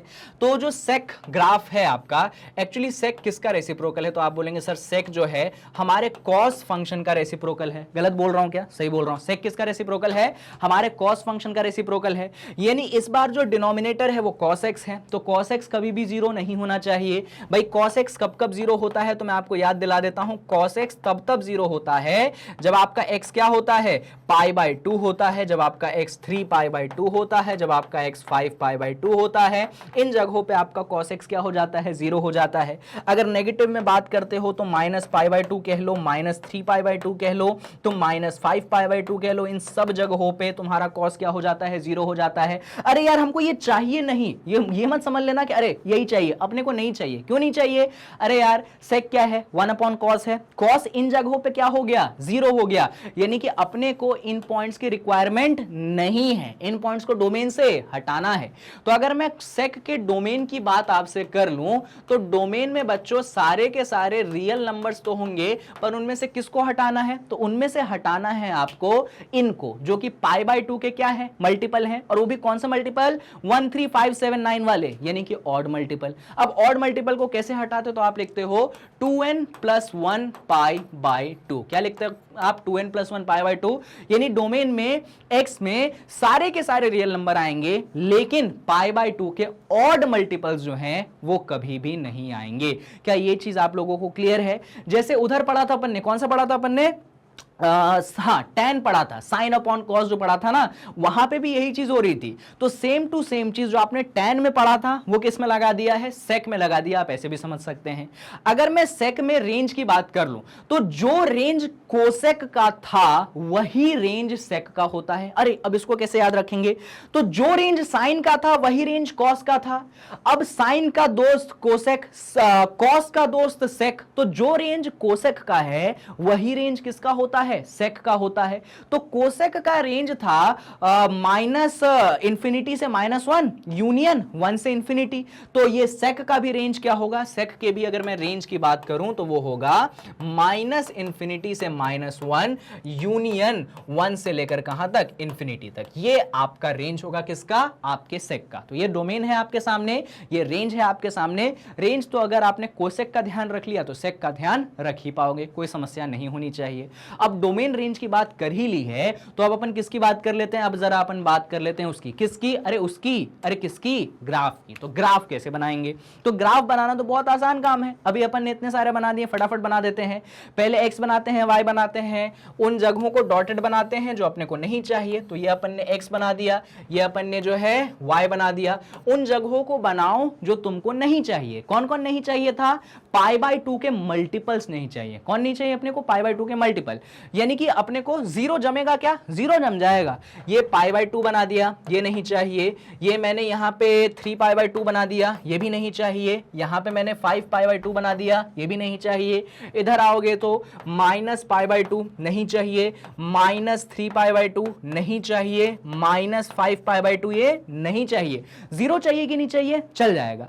तो जो नहीं चाहिए उधर क्या करते हैं अपन बच्चों, ऐसे डॉटेड बनाते हैं। तो अपन ने इधर क्या कर दिया, हर जगह पे ऐसे डॉटेड इस तरीके से बना दिया। लीजिए ये अपन ने डॉटेड बना दिया है कि ये नहीं चाहिए। इधर सिमिलरली इधर क्या किया, हमने डॉटेड बना दिया, नहीं चाहिए, नहीं चाहिए, ये भी अपने को जो है नहीं चाहिए। बढ़िया। अच्छा, हम जानते हैं कि हमारा कोसेक जो है वो या तो 1 के ऊपर या तो -1 के नीचे, यानी कि हमें उसकी भी बात करनी पड़ेगी कि अपन ने जो है 1 की लाइन बना ली या तो इसके ऊपर, और ये जो है अपन ने -1 की लाइन बना ली या इसके नीचे। तो ये +1 की लाइन, ये -1 की लाइन। अच्छा, अब ठीक है, बना लिया। अब क्या सुनो, तो कौन बना रहे, कोसेक बना रहे कि सेक बना रहे, सेक बना रहे। तो सेक की खास बात यह है कि ये जो पाई बाई 2 और माइनस पाई बाई 2, देखिए जरा ये ऐसे आता है, माइनस पाई बाई 2 पे प्लस इंफिनिटी छूते हुए यहां पे जीरो बनाते हुए और ऐसे भाई साहब ऊपर चढ़ जाते हैं, यानी कि ऊपर प्लस इंफिनिटी से छूते हुए आते हैं, इधर भी प्लस इंफिनिटी पे चढ़ते हैं। और आप देख सकते हैं +1 के तो ऊपर ही आपका ग्राफ है, मतलब बराबर या ऊपर आपका ग्राफ है। यानी यहां पे उसने 1 से इंफिनिटी छू लिया, यहां पे उसने पॉजिटिविटी छू ली, याद है ऑल्टरनेट बनाया था। सेम काम यहां पे भी कर दो, तो यहां पे प्लस से अगले केस में क्या बना दोगे, नेगेटिव बना दोगे। अगले केस में क्या बना दोगे, इस तरीके से आप पॉजिटिव बना दोगे। और सेम, अरे छू मत देना जैसे मैंने कर दिया, समझ रहे हो ना। और ऐसे ही इधर और इधर जो है आप ऑल्टरनेट बना सकते हैं। इस तरीके से जो है किसका ग्राफ क्रिएट हो जाता है, आपके सेक का ग्राफ क्रिएट हो जाता है। इतना ही इंफॉर्मेशन अगर आप प्रोसेस कर पा रहे हैं और एग्जाम में अगर बना देते हैं ना, तो भी आपको एग्जामिनर पूरे नंबर देगा स्कूल एग्जाम में। इतनी तो मेरी आपको गारंटी है, कहीं कोई परेशानी आपको सामना नहीं करना पड़ेगा। ठीक है, तो ये अपन ने ग्राफ की बात कर ली, डोमेन रेंज ग्राफ सब डिटेल में आपको मैंने पढ़ा दिया है। लेकिन हाँ, और अच्छे से पढ़ना है, बहुत सुकून से। ये वीडियो मैंने पहले ही बोल दिया था, उन बच्चों के लिए है जो पढ़ के आए हैं, जिनको अगले दिन के लिए कॉन्सेप्ट रिवाइज करना है, जिनको पूरा चैप्टर एक बार में रिवाइज करना है। ये उनके लिए नहीं है जो आज ही अपनी आंखें खोले हैं और क्लास 11th में ट्रिग्नोमेट्री पढ़ने बैठे हैं। उनको तो ऐसा लगेगा कि सर को थोड़ी कुछ आता है, सर ने पढ़ाया या नहीं। भाई सर ने 32 वीडियो बना दी है ट्रिग्नोमेट्री पे, पहले ही बना दी है, उनको जाके देखो ना तुम जरा। 32 तो नहीं, पर हाँ 30 के आसपास, अप्रोक्सीमेटली 30 की बनाई है। उनको देखो जाके, तब समझ में आएगा कि सर ने कितनी सारी चीजें बताई है। चलिए, तो डोमेन रेंज ग्राफ यहां पे होता है खत्म। डिटेल के लिए बता चुका हूं कौन सी वीडियो पे जानी है, और यहां पे लो ग्राफ तो बता दिया। अभी एक और टॉपिक आता है यार, अलाइड एंगल। ये बड़ा दमदार टॉपिक है, ये एक ऐसा टॉपिक है ना जिसके बिना तुम्हारा ट्रिग्नोमेट्री जो है ये अधूरा है। तो फटाफट देख लेते हैं कि एक्चुअली अलाइड एंगल होता क्या है और कैसे अपन इसको जो है प्रैक्टिकली डील करते हैं। देखिए, अलाइड एंगल मतलब होता है कि ये जो इतने सारे एंगल है, 90 के आगे, 180 के आगे या 360 के आगे, या मतलब रेडियंस में कह लो, पाई बाई 2 के आगे, पाई के आगे, 3 पाई बाई 2 के आगे पीछे, 2 पाई के आगे पीछे। यार इन सब के बारे में पढ़ाई कैसे करें, क्योंकि ऐसा तो कोई ट्रिग्नोमेट्रिक रेशियो पढ़ा ही नहीं अपन ने जो इन सब बारे में अपने को बताए। तो देखो आराम से समझ में आएगा। बहुत बेसिक से स्टार्ट करता हूं। सबसे पहला वाला अलाइड एंगल जो होता है वो आप पढ़ते हैं साइन के अंदर -θ। इसमें मतलब सारे के लिए पढ़ेंगे, पहले साइन से शुरू कर रहा हूं। साइन के अंदर -θ, जब भी आप साइन के अंदर -θ देखते हैं तो आप इस माइनस को बाहर निकाल दीजिए और आप लिख दीजिए -sin θ। बहुत बेसिक बताया मैंने, ठीक है। यानी कि साइन जो है नेगेटिव को बाहर निकाल देता है। वहीं पे अगर कॉस की बात करूं और उसके अंदर नेगेटिव थीटा डाल दूं बच्चों, तो कॉस की बहुत खास प्रॉपर्टी होती है कि कॉस जो है इस नेगेटिव को कंज्यूम कर लेता है और आंसर हमको देता है सिर्फ और सिर्फ क्या, cos θ। बहुत अच्छी बात है, ये तो बहुत काम आएगी आगे। साइन हो गया, कॉस हो गया। इसके बाद होता है tan के अंदर -θ, और इस केस में भी ये जो माइनस है ये बाहर निकल आता है और अपन को आंसर देता है -tan θ। क्या आंसर देता है अपने को, -tan θ आंसर देता है। वो माइनस क्या होता है, बाहर निकल जाता है। तो साइन हो गया, कॉस हो गया, tan हो गया। इसके अलावा साइन का उल्टा क्या होता है, कोसेक होता है। तो कोसेक के अंदर अगर आप -θ डालते हैं तो ये माइनस बाहर निकल आता है, तो आंसर मिलता है -cosec θ। क्लियर है, साइन, कॉस, tan, कोसेक। और इसके बाद अपन पढ़ लेते हैं सेक के अंदर -θ। तो देखो जो बिहेवियर कॉस का था वही बिहेवियर सेक का होता है। तो सेक के अंदर अगर माइनस थीटा डालोगे तो आंसर अपने को मिल जाता है क्या, सेक थीटा, नेगेटिव कंज्यूम हो गया। और फाइनली टैन का उल्टा एक्चुअली अपना है कॉट के अंदर माइनस थीटा, जो आंसर अपने को दे देता है माइनस कॉट थीटा। तो इस तरीके से है। सर हम इसको याद कैसे रखेंगे, इतना रटना पड़ेगा क्या? देखो कायदे से तो रटना नहीं है, अगर साइन और कॉस का याद हो गया बाकी सब तो यूं याद हो जाता है, पर फिर भी मैं आपको बता देता हूं तो थोड़ी चीजें आपको क्लियर हो जाएंगी। बच्चों ये जो मैंने माइनस थीटा एंगल बनाया है, इस एंगल से आप क्या समझते हो? तो सर आपने एंगल नेगेटिव बनाया है। सर एंगल अगर आपने नेगेटिव बनाया है यानी कि सर आप कुछ इस तरफ हैं, अरे यही बात बोल रहे हैं ना अपन। ये देखो ये अपना पॉजिटिव एक्स एक्सिस है, इधर 0 है। माइनस थीटा मतलब अपन किधर रोटेट किए, अपन क्लॉकवाइज रोटेट किए, नीचे आए, तो ये कितना एंगल बना, माइनस थीटा बना। गलत बनाया क्या डायग्राम? सही बनाया है। अपन कौन से क्वाड्रेंट में आए, तो अपन जो है फोर्थ क्वाड्रेंट में आए। भैया फोर्थ क्वाड्रेंट में कौन नेगेटिव होता है और कौन पॉजिटिव होता है, फटाफट मुझे बताओ। तो तुम बोलोगे सर फोर्थ क्वाड्रेंट में तो sir all student take coffee के हिसाब से कॉस और सेक पॉजिटिव होता है, बाकी के चारों नेगेटिव। ध्यान से देखना, कॉस और सेक देख सकते हैं आप क्या है फोर्थ क्वाड्रेंट में, पॉजिटिव है, और बाकी चारों के चारों क्या है बच्चों, आपके सामने नेगेटिव है। ये चीज मुझे आपको पढ़ानी थी, बहुत इंटरेस्टिंग चीज है ये, आपके सामने है रिजल्ट। देखिए भैया जब थीटा की जगह अपन ने क्या लिया, माइनस थीटा। जब अपन ऊपर से कहां आए, नीचे की तरफ आए, तो जब अपन नीचे की तरफ आते हैं, जब नीचे वाला एंगल लेते हैं यानी कि फोर्थ क्वाड्रेंट में आ देते हैं, ठीक है, anti clockwise sorry clockwise move करके फोर्थ क्वाड्रेंट में आते हैं, और तब जो है अपना सेक और कॉस पॉजिटिव बना रहा एज यूजुअल रूल के हिसाब से, और बाकी के चारों क्या हो गए, नेगेटिव हो गए। तो रटने की कोई जरूरत नहीं, अगर एक चीज ध्यान है तो दूसरी चीज खुद ब खुद ध्यान आ जाएगी। चलो तो ये तो साइन पे बात, मतलब ये तो माइनस थीटा पे बात हो गई, पहला केस। इसके बाद जो दूसरा केस आप पढ़ते हैं, आप उसको बुलाते हैं 90 प्लस थीटा। एकदम ध्यान से देखिए, बहुत इंटरेस्टिंग चीज है। अगर मैं यहां पे लिखता हूं साइन के अंदर 90 प्लस थीटा, तो एकदम ध्यान से देखना, मेरी बात सुनना। साइन के अंदर मैंने क्या डाला बच्चों, 90 प्लस थीटा। अच्छा जरूरी नहीं है कि वो 90 के रूप में दे, तो किस रूप में दे सकते हैं, तो वो यहां पे आपको पाई बाय 2 प्लस थीटा के रूप में भी जो है दे सकते हैं। इनफैक्ट वो इसी रूप में ज्यादा देते हैं, इस रूप में तो आपको कम ही मिलेगा, ठीक है, रेयरली तो नहीं पर बहुत कम मिलता है, इस रूप में ज्यादा मिलता है। Pi by 2 plus theta. अब ये पाई बाय 2 प्लस थीटा का मतलब क्या है, या 90 प्लस थीटा का मतलब क्या है, तो जरा ध्यान से समझो। अगर मैं 90 प्लस थीटा कर रहा हूं या पाई बाय 2 प्लस थीटा कर रहा हूं, ये है मेरी लाइन कौन सी, पाई बाय 2 की, ये कौन सी लाइन है, 90 की। इसमें मैंने थीटा जोड़ा, इधर ध्यान से देखना भैया, ये लाइन है मेरी पाई बाय 2 की या ये लाइन है मेरी 90 की, इसमें मैंने थीटा जोड़ा। तो भाई थीटा जोड़ा तो मैं कौन से क्वाड्रेंट में पहुंचा, मैं सेकंड क्वाड्रेंट में पहुंचा। कौन से क्वाड्रेंट में पहुंचा, सेकंड क्वाड्रेंट में पहुंचा। एकदम ध्यान से देखो भैया, ये पाई बाय 2 या 90 है, इसमें मैंने क्या जोड़ा, थीटा जोड़ा। तो 90 पे मैं ऐसा मेरा एंगल था, उसमें थीटा जोड़ा, तो मैं कौन से क्वाड्रेंट में पहुंचा, मैं सेकंड क्वाड्रेंट में पहुंचा। अब जब मैं सेकंड क्वाड्रेंट में पहुंच गया हूं, तो मैं जानता हूं कि साइन और कोसेक पॉजिटिव होंगे, बाकी के चारों क्या होंगे, नेगेटिव होंगे। ये इंफॉर्मेशन तो है मेरे को। यहां पे एक इंफॉर्मेशन मैं और देना चाहता हूं, ये बात बहुत ध्यान से सुनिएगा। अभी जब 90 प्लस थीटा आपने करा, आपका मूवमेंट कौन से एक्सिस से हुआ, वर्टिकल एक्सिस से या हॉरिजॉन्टल एक्सिस से। देखिए दो प्रकार के एक्सिस होती है, ये जो आपकी एक्स एक्सिस होती है इसको कहते हैं हम हॉरिजॉन्टल एक्सिस, और ये जो वाई एक्सिस है, भाई ये वाई एक्सिस है ना, ये नेगेटिव वाई पॉजिटिव वाई कहने को पूरा वाई एक्सिस, ये क्या है, ये वर्टिकल एक्सिस है ना। तो वर्टिकल एक्सिस से अपन क्या बढ़े, आगे बढ़े, है ना, समझ रहे हो बात। भाई ये तुम्हारा वर्टिकल एक्सिस है, इससे तुम क्या बढ़े, आगे बढ़े।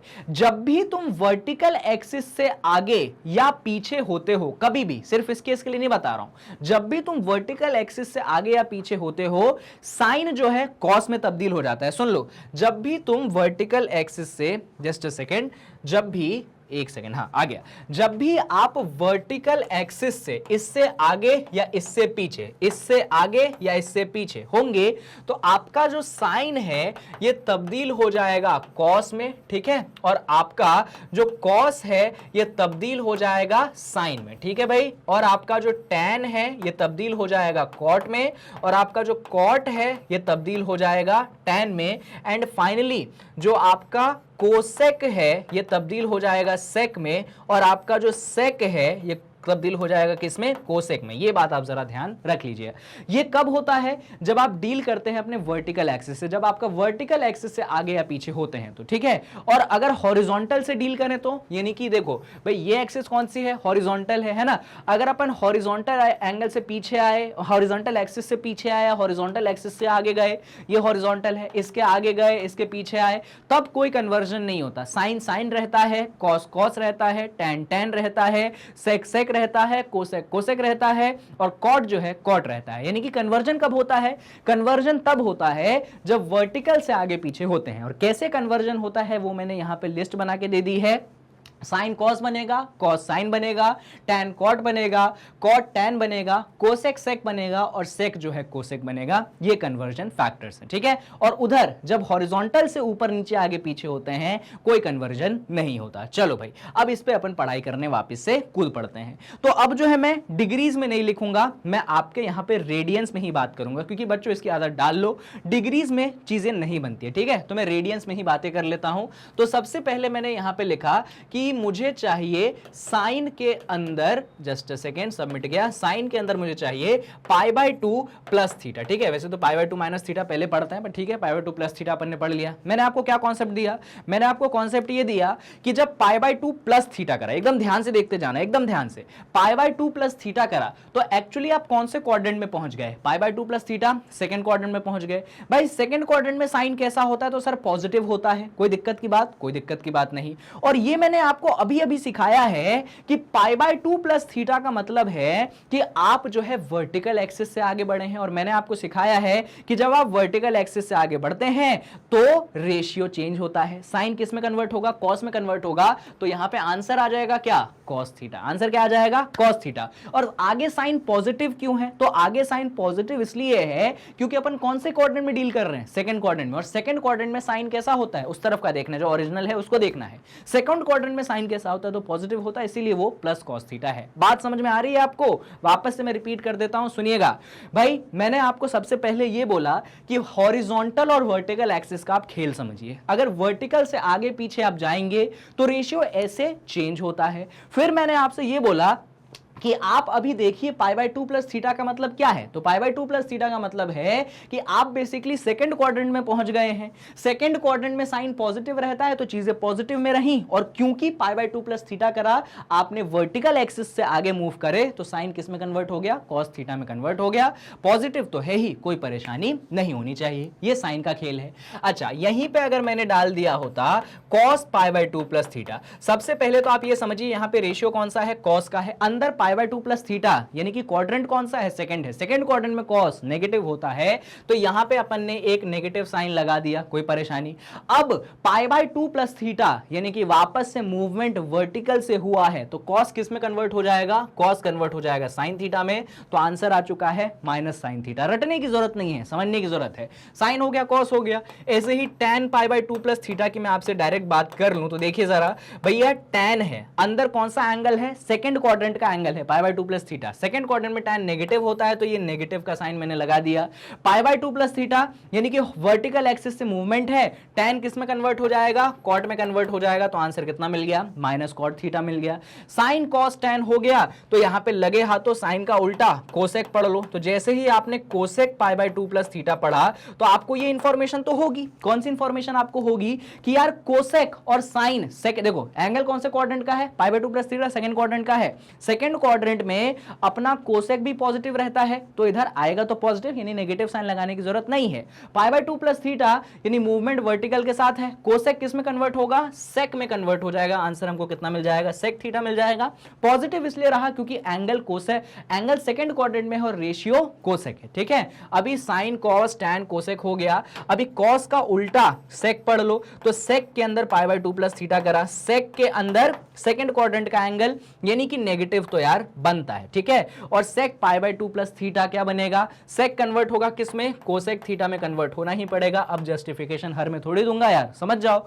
Sign cos tan cosec sec, और फाइनली आप यहां पे डील कर लेंगे कॉट π/2 प्लस थीटा से, जो कि आंसर आपको दे देगा minus tan theta. I hope आपको ये पूरा जो है एक्सप्लेनेशन समझ में आया है।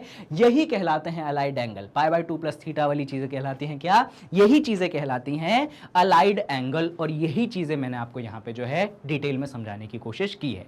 आई होप ये चीज आपको समझ में आई है। बच्चों, एक अभी सिर्फ 2 अलाइड एंगल डिस्कस किए, बहुत सारे हैं, मतलब खत्म ही नहीं है, मतलब 7-8 है। अब कितने डिस्कस करता हूं? आपको जितने में समझ में आ जाएगा उतने में डिस्कस कर दूंगा। एक तो मैंने ये डिस्कस कर दिया, थर्ड वाला डिस्कस कर देता हूं। थर्ड वाला बहुत इजी है, उसके अंदर अपन साइन के अंदर डालेंगे π/2 माइनस थीटा। देखो ये आसान हो गया, इनफैक्ट इसको तो मुझे डिस्कस करने की जरूरत नहीं, मालूम है कि डिस्कस करने की जरूरत नहीं है। याद है क्लास 10th में आपने कॉम्प्लीमेंट्री एंगल्स पढ़े थे, तब आपको sine π/2 minus theta, cos π/2 minus theta पढ़ाया गया था, ठीक है। तो मैं डायरेक्ट रिजल्ट भी लिख सकता हूं, पर फिर भी मैं एक्सप्लेन करके आपको लिखता हूं, तो देखिएगा जरा। तो हमें बात करनी है π/2 माइनस थीटा या 90 माइनस थीटा की, है ना। तो π/2 की लाइन कौन सी होती है यार, π/2 की लाइन ये होती है। इसमें से अपन थीटा क्या कर रहे हैं, घटा रहे हैं, इसमें से थीटा क्या कर रहे हैं, घटा रहे हैं। मतलब अपन वापस से कौन से क्वाड्रेंट में आ रहे हैं, अपन वापस से फर्स्ट क्वाड्रेंट में आ रहे हैं। देख रहे हो क्या हुआ भाई, π/2 में से थीटा घटाया, तो थीटा घटाया, π/2 वर्टिकल लाइन, अपन क्या आए, पीछे आए, फर्स्ट क्वाड्रेंट में आ गए। अब फर्स्ट क्वाड्रेंट में सारे के सारे रेशियोज कैसे होते हैं, पॉजिटिव होते हैं, यानी कि नेगेटिव कहीं पे भी नहीं लगेगा, ये तो अपन समझ गए।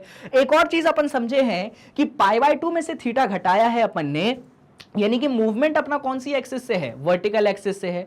मूवमेंट अपना वर्टिकल एक्सिस से है तो साइन किस में कन्वर्ट हो जाएगा, कॉस में कन्वर्ट हो जाएगा, और इसीलिए अपन आंसर यहां पे लिख देंगे कॉस थीटा। अच्छा, साइन पॉजिटिव का ही आएगा क्योंकि बार बार अपन किस क्वाड्रेंट में कूद पड़ेंगे, π/2 माइनस थीटा करने से फर्स्ट क्वाड्रेंट में कूद पड़ेंगे। और मैंने आपको सिखाया है मोशन वर्टिकल से है तो साइन को कॉस में कन्वर्ट कर दो, और यही चीज आपने क्लास 10th में कॉम्प्लीमेंट्री एंगल्स में भी पढ़ी थी, ऐसी नहीं है कि नई चीज बताई है मैंने। साइन के बाद होता है बच्चों कॉस, कॉस के अंदर अगर π/2 माइनस थीटा है तो मैं डायरेक्ट रिजल्ट लिख दूं क्या, साइन थीटा बनेगा। देखिए ऑब्वियस है, π/2 माइनस थीटा के कारण रहेगा फर्स्ट क्वाड्रेंट यानी कि positive. Cos π/2 minus theta vertical axis के कारण, उसके मूवमेंट के कारण क्या बनेगा, साइन थीटा बनेगा। साइन कॉस हो गया, इसके बाद पढ़ लीजिए tan π/2 माइनस थीटा। अब तो आपको रिजल्ट याद आ चुके होंगे कि ये बन जाता है कितना, ये बन जाता है आपके पास प्लस का कॉट थीटा।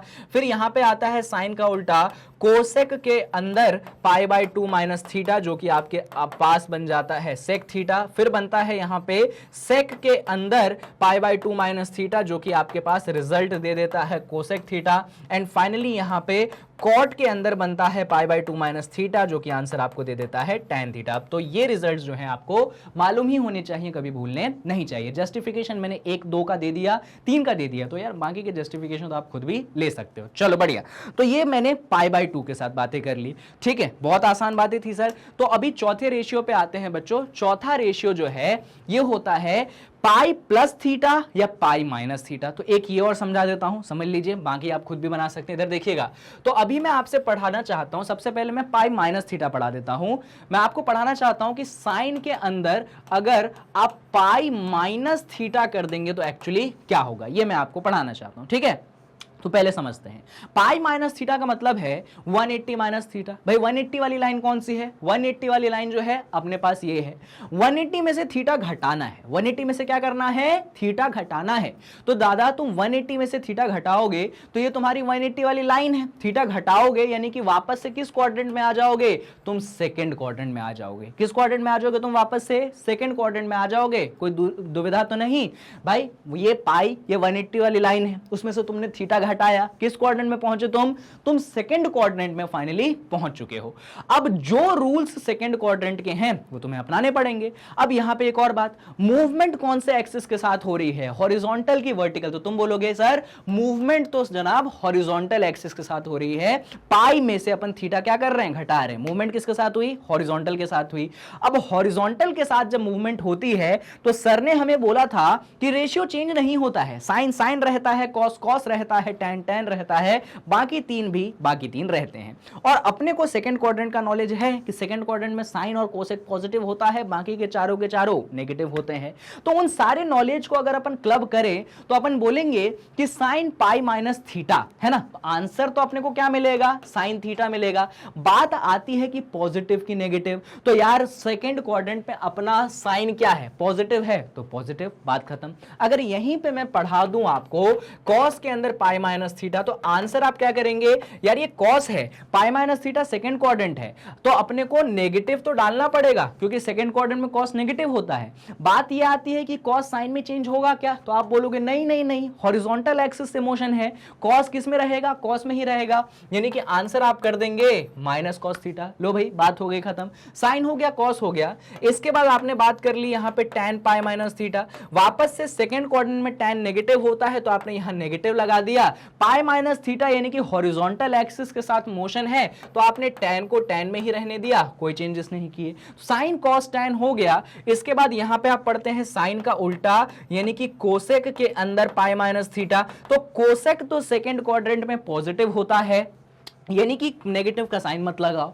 अब पाई माइनस थीटा किया यानी कि हॉरिजॉन्टल से पीछे आए, सेकंड क्वाड्रेंट में आए, अरे हॉरिजॉन्टल से पीछे आए ये जरूरी है, यानी कि कोसेक की जगह क्या रहेगा, कोसेक थीटा ही रहेगा, साइन पॉजिटिव का, क्योंकि सेकंड क्वाड्रेंट में कोसेक पॉजिटिव होता है। साइन कॉस टैन कोसेक हो गया, तो कॉस का उल्टा सेक पढ़ लो, सेक के अंदर पाई माइनस थीटा है ना, सेक के अंदर क्या, पाई माइनस थीटा। तो वापस से देख लो, सेकंड क्वाड्रेंट में सेक नेगेटिव होता है तो एक नेगेटिव साइन लगा दिया, हॉरिजॉन्टल एक्सिस से पीछे आए हैं तो क्या फर्क पड़ता है, हॉरिजॉन्टल से मोशन है तो आंसर तो सेक में ही रहेगा, sine cos tan cosec sec. And finally अपन डिस्कस करते हैं यहां पे कॉट के अंदर पाई माइनस थीटा है ना, तो कॉट के अंदर पाई माइनस थीटा डिस्कस करोगे तो क्या होगा, तो कॉट सेकंड क्वाड्रेंट में नेगेटिव होता है तो अपन ने क्या कर दिया, यहां पे नेगेटिव लगा दिया। पाई माइनस थीटा करा तुमने, कोई फर्क नहीं पड़ता यार, तुम उसी क्वाड्रेंट में आ गए, नेगेटिव का साइन लगा दिए हो, और क्योंकि पाई माइनस थीटा यानी कि हॉरिजॉन्टल से मोशन किए हो तो कॉट का कॉट रहेगा, माइनस कॉट थीटा जो है आपके सामने बन चुका है। ये तरीके से मैंने आपको ये पाई माइनस थीटा का खेल सिखा दिया। ऐसे ही और भी बहुत सारे हैं बच्चों जो कि आप खुद भी निकाल सकते हैं, मैं आपको लिख देता हूं, इनको आप खुद निकालने की कोशिश करिएगा।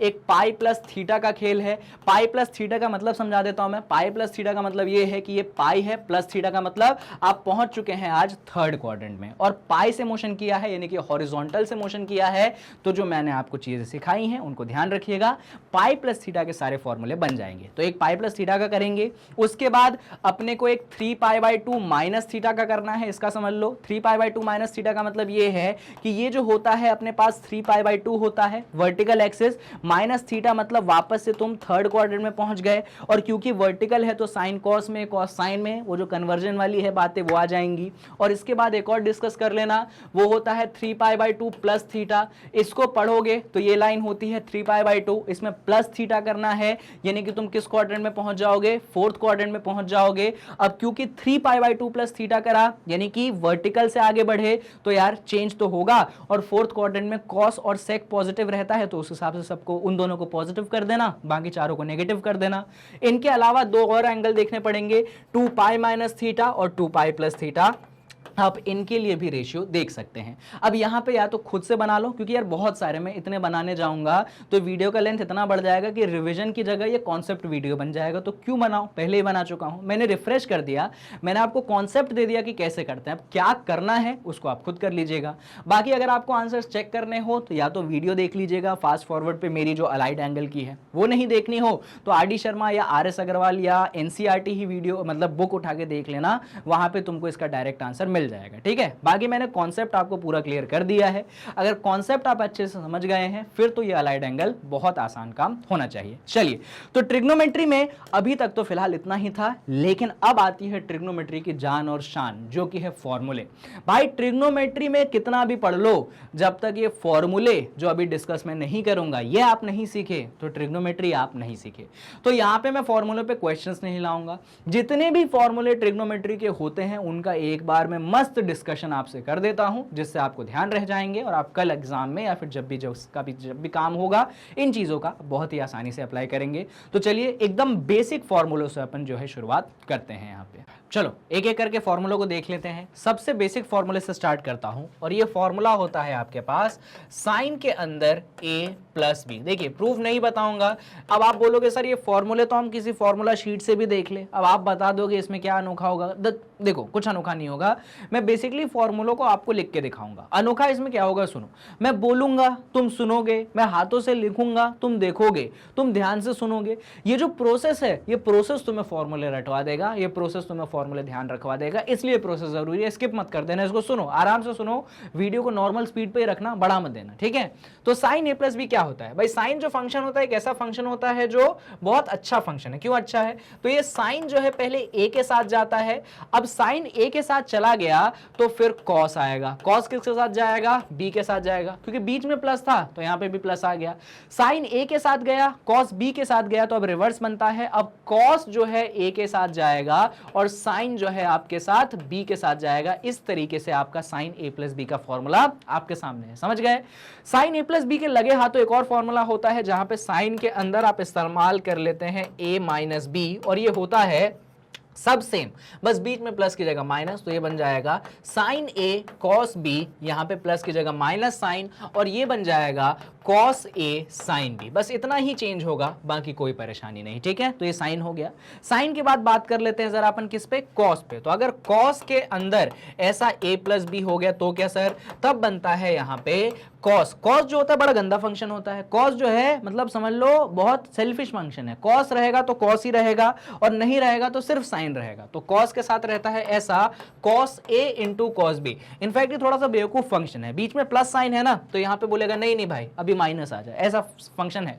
अब कॉस ए कॉस बी, दोनों कॉस तो यही आ गए, तो अब क्या बचा, साइन बचा, तो यहां पे आएगा साइन ए साइन बी। इस तरीके से ये फॉर्मूला जो है आपके सामने बनता है। कॉस ए प्लस बी हो चुका है, इसके बाद बनता है कॉस के अंदर ए माइनस बी। ये क्या बनता है, तो देखिए ये बनता है cos A into cos B, सब सेम, पर क्योंकि अब अंदर माइनस आ चुका है तो यहां पे प्लस आ जाएगा और यहां पे बन जाएगा साइन ए साइन बी। इस तरीके से आपने फॉर्मूला बना दिया किसका, कॉस ए माइनस बी का। तो ये 4 हो गए। अब साइन हो गया, कॉस हो गया, तो यहां पे अपन क्या पढ़ लेते हैं, tan के अंदर a प्लस बी पढ़ लेते हैं। ये फॉर्मूला सुनिएगा, tan के अंदर a प्लस बी जो है ये बनता है tan के अंदर a प्लस tan के अंदर b और फिर ठीक है 1 माइनस tan के अंदर a इंटू tan के अंदर b। ये किसका फॉर्मूला बनता है, tan a प्लस b का फॉर्मूला बनता है, tan a plus tan b divided by 1 minus tan a tan b। और सिमिलरली यहाँ पे tan के अंदर एक और बनता है a माइनस b, और ये क्या बनता है देखो जरा, tan के अंदर जब a माइनस b आ चुका है तो ये बनता है tan a minus tan b। देखो बस साइन चेंज होंगे, जहां जहां प्लस था वहां वहां अब माइनस आ जाएगा, तो इस प्लस की जगह माइनस, और नीचे जहां माइनस था वहां प्लस आ चुका है, 1 plus tan a tan b। ये फॉर्मूला बन गया किसका, ये फॉर्मूला बन गया आपके पास tan a माइनस b का। तो ये 6 बेसिक फॉर्मूले हैं जो आपको ध्यान रखने पड़ेंगे। इससे बहुत सारे क्वेश्चन जो है बनते हैं, बहुत सारे बनते हैं, लाइन से बनते हैं। तो एक बार देख लो कैसे मैंने लिखा है। याद रखने के लिए थोड़ी बीच में बातें जो मैंने करी है उनको ध्यान रखोगे तो फॉर्मूले जो हैं आपको ध्यान रहेंगे। ये आपके किसके फॉर्मूले हो गए, साइन के फॉर्मूले हो गए, कॉस के हो गए और टैन के हो गए। अच्छा, अगर गलती से उन्होंने कॉट ए प्लस बी पूछ लिया तब क्या करें, तो देखो वैसे तो इनका भी फॉर्मूला होता है, पर मैं हमेशा सजेस्ट ये करूंगा कि आप कॉट को किस में कन्वर्ट कर लें भाई, टैन में कन्वर्ट कर लें और उसका फॉर्मूला बना लें। अगर वो सेक पूछ ले तो सेक के लिए कॉस में कन्वर्ट कर लें, फॉर्मूला बना लें। अगर वो कोसेक पूछ ले तो कोसेक को आप साइन में कन्वर्ट कर लें और फॉर्मूला बना ले। तो इस चीज को ध्यान रखिएगा। अब ये हो गया। इसके बाद आते हैं कुछ फॉर्मूले जहां पे जो आपके ट्रिग्नोमेट्रिक रेशियोज होते हैं वो मल्टीप्लाई में होते हैं और आपको उनको कन्वर्ट करना पड़ता है किसको, प्लस में या माइनस में। देखिए जैसे कि बहुत बेसिक लिखता हूं, मैंने यहां पे लिख दिया 2 times of sine A cos B. क्या लिख दिया मैंने, 2 times of sine A cos B. और मैंने आपसे डिमांड किया कि यार मुझे ना इसका वो, ये देखो दोनों मल्टीप्लाई में है, मेरे को मल्टीप्लाई में नहीं चाहिए, मेरे को क्या चाहिए, या तो प्लस या तो माइनस में चाहिए। यानी कि इसको कहते हैं कन्वर्टिंग प्रोडक्ट टू सम और डिफरेंस। देखो भाई, तो क्या है अपने पास 2 times of sine A cos B. ये जो 2 times of sine A cos B होता है ये बन जाता है अपने पास साइन के अंदर a प्लस बी और फिर बनता है प्लस में साइन के अंदर a माइनस बी। ये किसका फॉर्मूला है, तो ये फॉर्मूला है आपके पास 2 times of sine A cos B का। तो जो चीज प्रोडक्ट में थी उसको अपन ने एडिशन में कन्वर्ट कर दिया साइन का, ठीक है। यहीं पे थोड़ा सा चेंज करेंगे अपन और इसको ऐसा लिखेंगे 2 times of cos A sine B. क्या कर दिया अपन ने, थोड़ा सा चेंज किया। थोड़ा सा क्या चेंज किया, जहां साइन था उधर कॉस डाल दिया, जहां कॉस था उधर साइन डाल दिया। इस तरफ क्या चेंज होगा, तो इस तरफ सिर्फ इतना चेंज होगा कि यहां पे sine of A plus B रहेगा एज यूजुअल, कोई परेशानी नहीं, ठीक है। बस यहां पे क्या होगा, बीच में आ जाएगा साइन के अंदर a माइनस बी। सिर्फ इतना चेंज होगा और कोई चेंज नहीं होगा। देखो इतना ही चेंज हुआ। 2 times of sine A cos B क्या बन गया, साइन के अंदर a plus B plus sine के अंदर a माइनस बी। यहां पे इस फॉर्मूले में अपन ने सिर्फ इतना चेंज किया, साइन की जगह कॉस, कॉस की जगह साइन। इधर सब सेम रहा, बस बीच में प्लस की जगह क्या आ गया, माइनस आ गया। लेकिन यहां पे भी जो प्रोडक्ट है उसको अपन ने डिफरेंस में कन्वर्ट कर दिया है। एक और होता है जो कि होता है 2 times of cos A मल्टीप्लाइडेड bye cos B। अब ये देख लीजिएगा, ये बनता है, देखिए सिर्फ cos है तो ये बनेगा भी cos में, ये बनता है cos of A plus B plus के अंदर cos of A minus B. या फिर इस फॉर्मूले को आप ऐसे ना लिख के थोड़ा सा उल्टा लिखिएगा तो ज्यादा फायदे में रहेंगे। आप इसको ऐसा लिखिए, ये बनता है cos के अंदर A माइनस बी प्लस का cos के अंदर A प्लस बी, ये लिखेंगे तो ज्यादा सही रहेगा। ठीक है, ये 2 times of cos A cos B का फॉर्मूला है। और सिमिलरली यहां पे बनता है 2 times of sin A sin B का फॉर्मूला। अब देखो सिर्फ साइन और साइन है, फिर भी सब कुछ cos में रहेगा, बस चेंज इतना होगा कि इस प्लस की जगह माइनस आ जाएगा, तो यहां पे बन जाएगा cos की जगह A minus B minus times of cos के अंदर क्या बन जाएगा A प्लस बी। सिर्फ और सिर्फ इतना ही चेंज होगा। एक बार चेक कर लो सारे फॉर्मूले। 2 times of sin A cos B ये बनता है, 2 times of cos A sin B ये बनता है, 2 times of cos A cos B ये बनता है, और 2 times of sin A sin B आपके सामने ये फॉर्मूले बनते हैं। तो ये 4 फॉर्मूले अगर आप ध्यान रखेंगे तो आप हमेशा प्रोडक्ट को डिफरेंस या सम में कन्वर्ट कर पाएंगे, जो कि बहुत जरूरी है आपके बहुत सारे क्वेश्चंस के लिए। अब ये फॉर्मूले डिस्कस हो गए, यहां पे अपन ने प्रोडक्ट को सम और डिफरेंस में कन्वर्ट किए। अब जो अगले फॉर्मूले हैं उसमें अपने को सम को या डिफरेंस को प्रोडक्ट में कन्वर्ट करना पड़ता है। तो चलो भैया आ जाओ, देखो जरा। तो यहां पे मैं अभी तक सारी चीजें ए और बी के टर्म्स में थी, यहां पे ए और बी के टर्म्स की जगह आप सी डी के टर्म्स में भी कुछ लिखते हैं, तो वो आप पे डिपेंड करता है, निर्भर करता है, वो ऐसा कोई हार्डकोर रूल नहीं है। तो आप ए और बी के टर्म्स में लिखिए, जैसे कि साइन ए प्लस साइन बी लिखा है तो ये आपको आंसर देता है 2 टाइम्स ऑफ साइन के अंदर a plus B divided by 2, और फिर यहां पे आपको मिलता है cos के अंदर a minus B divided by 2। एक तो ये फॉर्मूला, ठीक है, तो आपने बेसिकली प्लस को सम को मल्टीप्लाई में कन्वर्ट कर दिया। एक फॉर्मूला होता है अगर साइन के अंदर यहां पे मिले a और यहां पे साइन के अंदर मिल जाए b, यानी कि sine a minus sine b, ये मिल जाता है आपको 2 टाइम्स ऑफ साइन के अंदर। अब देखो भाई बीच में माइनस साइन आ गया तो थोड़ा चेंज इधर भी होगा, जहां प्लस है वहां माइनस कर दो तो ये बन गया a minus B divided by 2, जहां माइनस है वहां प्लस कर दो तो cos के अंदर आ गया है a plus B divided by 2। एक ये बन गए फॉर्मूले, क्लियर है। तो ये तो साइन वाले हो गए। अभी जरा कॉस पे बात कर लेते हैं। तो कभी कभार अपने को ऐसा cos A plus cos B मिल जाता है, तो डायरेक्ट आंसर देखो, कॉस बहुत शेलफिश है तो सारी चीजें कॉस में होंगी, तो cos A plus cos B होता है 2 टाइम्स ऑफ कॉस के अंदर ए प्लस बी डिवाइडेड बाई 2, और फिर कॉस के अंदर आता है ए माइनस बी डिवाइडेड बाई 2। क्या ये चीज क्लियर है जो मैंने कॉस में बोली? बढ़िया है। और एक बनता है सबसे मजबूत formula cos A minus cos B. यार इसको याद रखने में बहुत दिक्कत होती है। तो देखो सबसे बेसिक रूल ये है कि -2 लगाओ। इस बार देखो सब में बढ़िया चल रहा था, लेकिन cos a minus cos b में क्या लग जाता है? एक -2 बाहर लग जाता है। बाकी क्या करेंगे अपन? बाकी अपन इसको ऐसा लिख देंगे, cos a minus cos b कर दिया, -2 बाहर आ गया। अरे अब यहां पे चीजें बस साइन के रूप में हो जाएगी, सो सॉरी cos में नहीं होंगी, सारी चीजें क्या होंगी? साइन के रूप में होगी। लेकिन अपन -2 क्या करेंगे? बाहर लगाएंगे। तो यहां पे अपन लिख देंगे साइन के अंदर सबसे पहले हम लिख देंगे a plus B divided by 2, और लास्ट में हम लिख देंगे यहां पे साइन के अंदर क्या लिख देंगे भाई? a minus B divided by 2। तो इस तरीके से ये 4 फॉर्मूले आपके पास होते हैं, sine a plus sine b के, आपके बाद फिर sine a minus sine b के, फिर cos a plus cos b के, और finally cos a minus cos b के। इस फॉर्मूले को थोड़ा सा ध्यान रखना कि यहां पे -2 बाहर में लिखाता है, बाकी और सारी चीजें क्या रहती है? साइन के टर्म्स में जो रहती है। यानी cos और cos के बीच में जब प्लस हो तो सारी चीजें cos के टर्म्स में, cos और cos के बीच में अगर माइनस हो तो सारी चीजें साइन के टर्म्स में, और सामने जो है एक -2 भी लगता है। तो ये 4 फॉर्मूले भी आपको ध्यान रखने हैं। और इन 4 फॉर्मूलों के बाद जो लास्ट फॉर्मूले बनते हैं वो बनते हैं मल्टीपल एंगल एंड सब मल्टीपल एंगल के, यानी कि sin 2x cos 2x tan 2x वो वाले, और sin 3x cos 3x tan 3x वो वाले। तो ये लास्ट फॉर्मूले हैं और इसके बाद आपका रिवीजन खत्म हो जाएगा। तो फटाफट इन फॉर्मूलों को भी जरा देख लेते हैं। तो चलिए खत्म करते हैं इन सारे फॉर्मूलोज को लास्ट में। तो सबसे पहले जो फॉर्मूला मैं इंट्रोड्यूस आपको करवाना चाहूंगा, इसको हम कहते हैं sin 2x। अब ये जो sin 2x होता है ये क्या होता है? तो देखिए जरा, ये होता है 2 times of sin x मल्टीप्लाइडेड bye cos x। Basic formula, कोई परेशानी तो नहीं। इधर थोड़ी जगह छोड़ेंगे बच्चों, क्योंकि यहाँ पे अपन फॉर्मूलों का दूसरा सब मल्टीपल वाले भी लिखेंगे। फिर यहाँ पे होता है अपने पास cos 2x। ये जो cos 2x होता है ये अपने पास होता है तीन होते हैं कि 3? एक्चुअली 4 होते हैं, पता है, 4 फॉर्मूले होते हैं। मैं तुमको एक एक करके लिखते के दिखाता हूं। सबसे पहला cos 2x का फॉर्मूला होता है cos square x minus sin square x। ये सबसे पहला वाला है, ठीक है। इसके बाद जो दूसरा होता है cos 2x का, वो है तुम्हारे पास 2 times of cos square x minus 1। अब मैं प्रूफ वगैरह में नहीं जा रहा। जो तीसरा बनता है cos 2x का, वो बनता है 1 minus 2 times of sine square x, ये तीसरा है।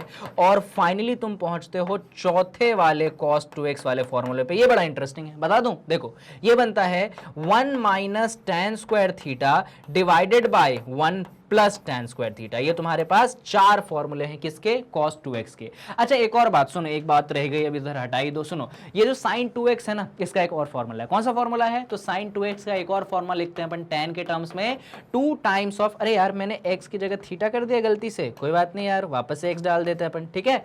और यहाँ पे sin 2x का एक और बनता है 2 times of tan theta divided by 1 plus tan square theta. लीजिए, तो ये भैया चार फॉर्मूले cos 2x के, और sin 2x के कितने फॉर्मूले, 2 फॉर्मूले। इसके अलावा कुछ आपको मालूम है तो जरूर शेयर करिएगा, पर इतने मुझे लगते हैं कि काफी होने चाहिए। एज सच कहीं पे कोई इशू जो है आप लोगों को नहीं फेस करना चाहिए, ठीक है। चलिए बढ़िया, ये फॉर्मूले ध्यान रहेंगे, भूलेंगे तो नहीं अपन। चलिए बहुत बढ़िया। अच्छा इसके साथ एक tan 2x का भी फॉर्मूला याद रख लो। tan 2x जो होता है वो होता है 2 times of tan theta tan x। अरे यार देखो, वापस से मैंने एक थीटा में लिख दिया, गलती हो जाती है यार। tan 2x होता है 2 times of tan x divided by 1 minus tan square x। समझ गए, ये किसका होता है, tan 2x का 2 times of tan x divided by 1 minus tan square x। ये फॉर्मूले आपके बेसिक हैं, इनको थोड़ा सा ध्यान रख लीजिएगा तो मजे आ जाएंगे, ठीक है। याद रहेंगे फॉर्मूले, कहीं कोई परेशानी तो नहीं, दिक्कतें तो नहीं, बढ़िया। चलिए अब इन्हीं फॉर्मूलों से रिलेटेड बनते हैं सब मल्टीपल एंगल के फॉर्मूले, उनको भी जरा मैं आपको शेयर यहां पे कर देता हूं, इधर देखिएगा। तो सब मल्टीपल एंगल के फॉर्मूले क्या होते हैं, तो ये जो sin 2x वाला फॉर्मूला था, जो कि था 2 times of sine x मल्टीप्लाइडेड by cos x, इस फॉर्मूले में चेंज अपन इतना करेंगे कि जहां जहां x है वहां वहां अपन x बाई 2 डाल देंगे। जहां जहां x है वहां वहां क्या डाल देंगे अपन, x बाई 2 डाल देंगे। इसको कहते हैं सब मल्टीपल एंगल। चलो भाई डाल दो, तो ये फॉर्मूला क्या हो गया, साइन के अंदर ये 2 इंटू एक्स की जगह क्या डालना है भाई, x बाई 2 डालना है, तो ये बनेगा 2 times of sign x by 2, और यहां पे बनेगा कॉस के अंदर x बाई 2। अब इधर सॉल्व करोगे से 2 से 2 कैंसिल, तो साइन x की वैल्यू आ जाती है 2 टाइम्स ऑफ साइन के अंदर x बाई 2 मल्टीप्लाइडेड बाय कॉस के अंदर क्या, x बाई 2। ये साइन x का एक फॉर्मूला जो है बन के आता है। ऐसे ही जितने भी फॉर्मूले हैं ना, जहां जहां x है, इधर देखिएगा ध्यान से, जहां जहां आपके पास x है, हर उस फॉर्मूले में आप किससे रिप्लेस कर देंगे बच्चों, आप जब x बाई 2 से रिप्लेस कर देंगे तो सब मल्टीपल एंगल के फॉर्मूले बन जाएंगे। मैं यहां पे उसको डिस्कस नहीं कर रहा हूं क्योंकि मैंने मल्टीपल वाले बता दिए हैं। उसमें कितना चेंज करना है, सिर्फ इतना चेंज करना कि जहां जहां x है वहां वहां पे सिर्फ और सिर्फ तुम x बाई 2 डाल देना, सारे के सारे फॉर्मूले आ जाएंगे, मेरी गारंटी है। तुम ट्राई एंड टेस्ट कर लेना। तो आप रिवीजन कर रहे हो तो थोड़ा सा रिवीजन में तुम भी हाथ बटा लो, तुम ये काम कर लो, है ना। तो जहां जहां x वहां वहां क्या डालो, x बाई 2 डालो, तो नए फॉर्मूले तुम्हारे सामने आ जाएंगे। चलो बढ़िया, क्लियर है, भूलोगे तो नहीं, ठीक है भाई। तो ये अपने पास हो गए मल्टीपल के, ये 2x के हो गए। अभी लास्ट फॉर्मूला जो होता है ये होता है किसका, 3x का, तो उसको भी देख लेते हैं।